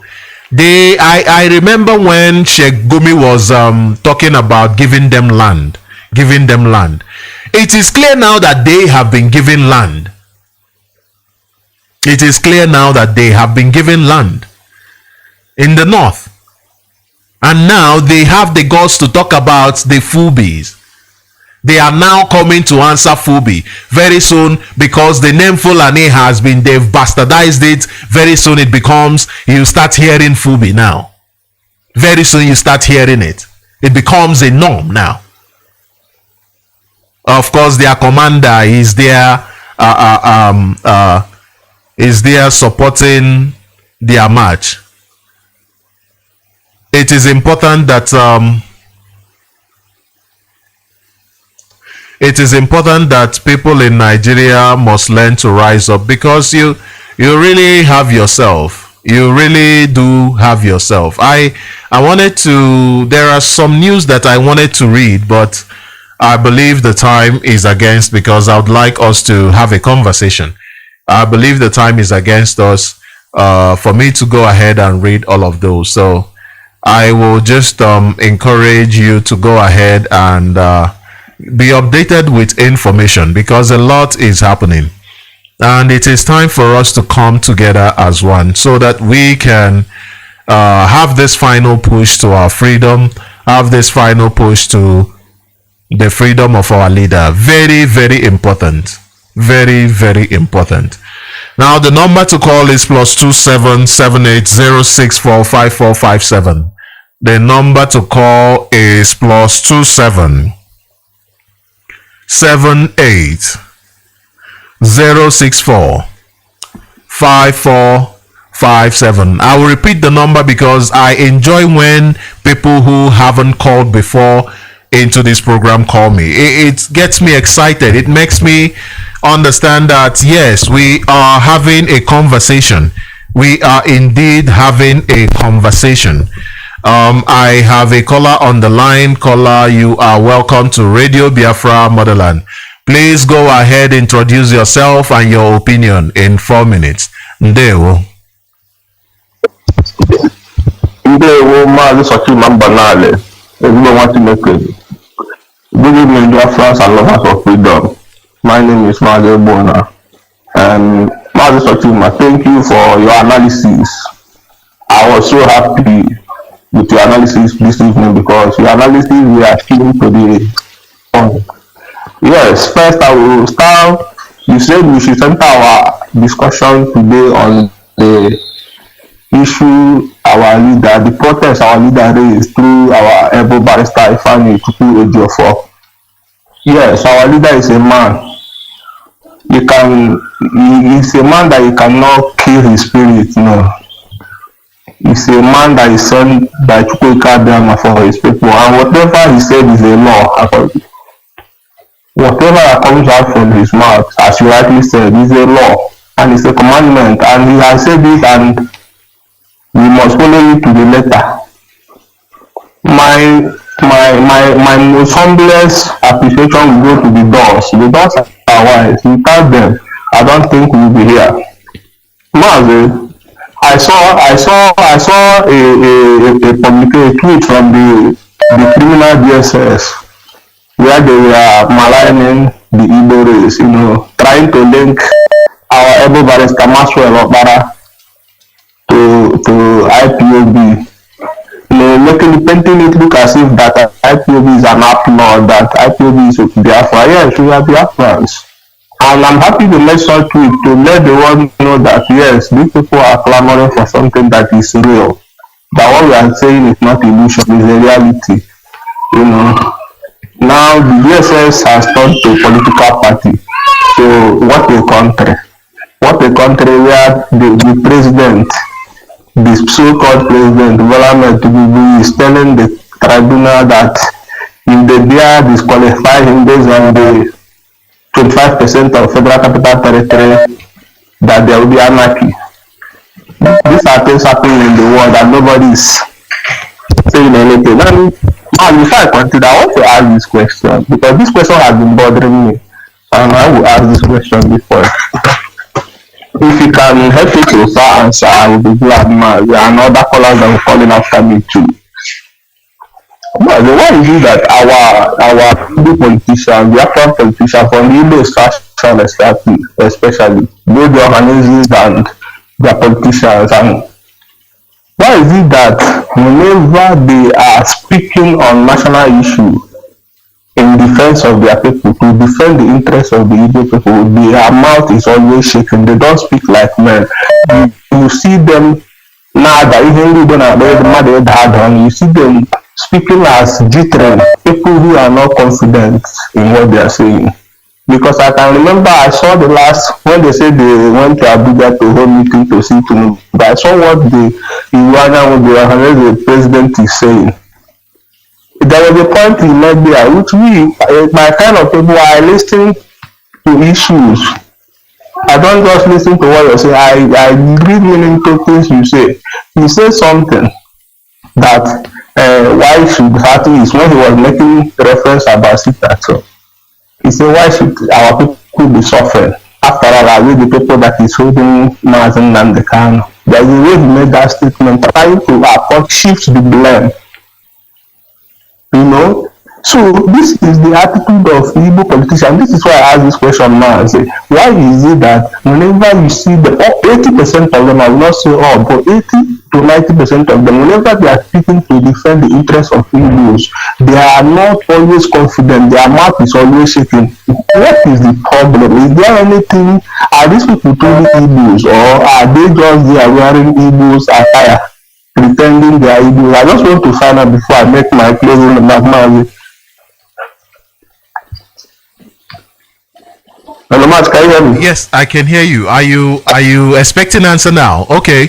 My answer is that because I mean, when one speaks with a shivering lips, it's one, they understand that they maybe they have been given a part to play and they do not want to play it more than they should. So basically they are calling out not because they want to call out, but basically because it is a part that they have been given to play, just so as to twist the people, so that the people will feel like, we are speaking for you, whereas they are not. So they understand that, and they do not want to speak too much, so that when their handlers call them and say, but you spoke too much, you were speaking like you actually were serious about what you are saying. This is my own understanding of it. Perfect, Mazi, because what you're saying, you just said it all. They are not saying all those things. They are not speaking from their heart. They are not speaking because they want to defend you. They are doing it, probably letting it be as if they just lay guard and they are not doing anything. Or people will say, why are you not speaking? They just compare to say things, and when they are saying it, because it's not from their hand and they are not even happy that they are saying it, they will say it in a way that it will not get past the real message that they are supposed to pass across. Now, another thing I saw in the news where a Fulani Janjaweed who runs a gun was caught in somewhere in Nnamdi. Was it yesterday? Yes, I think it's yesterday, with some cartridges of ammunition, transporting it to our Biafra land. And this person was caught by Nigerian police. They are not investigating anything. Nobody is hearing about it. But this is something. Is somebody that sent that person? Where is that ammunition coming from? And what is the destination of where the ammunition is going?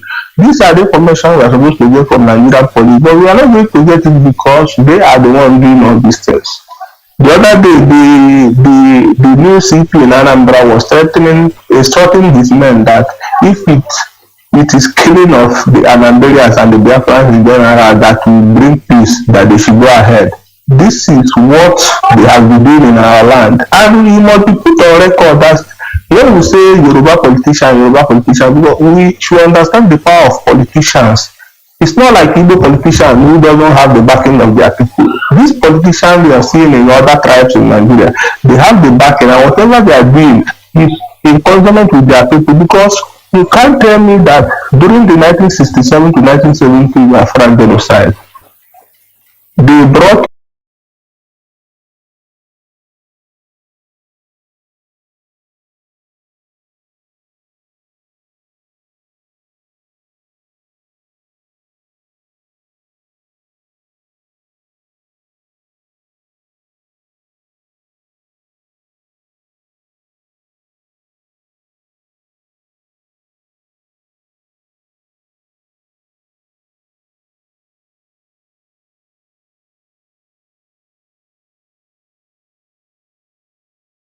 the Adekules, the Obasanjos, the Awolu, the Abiola, Awolu,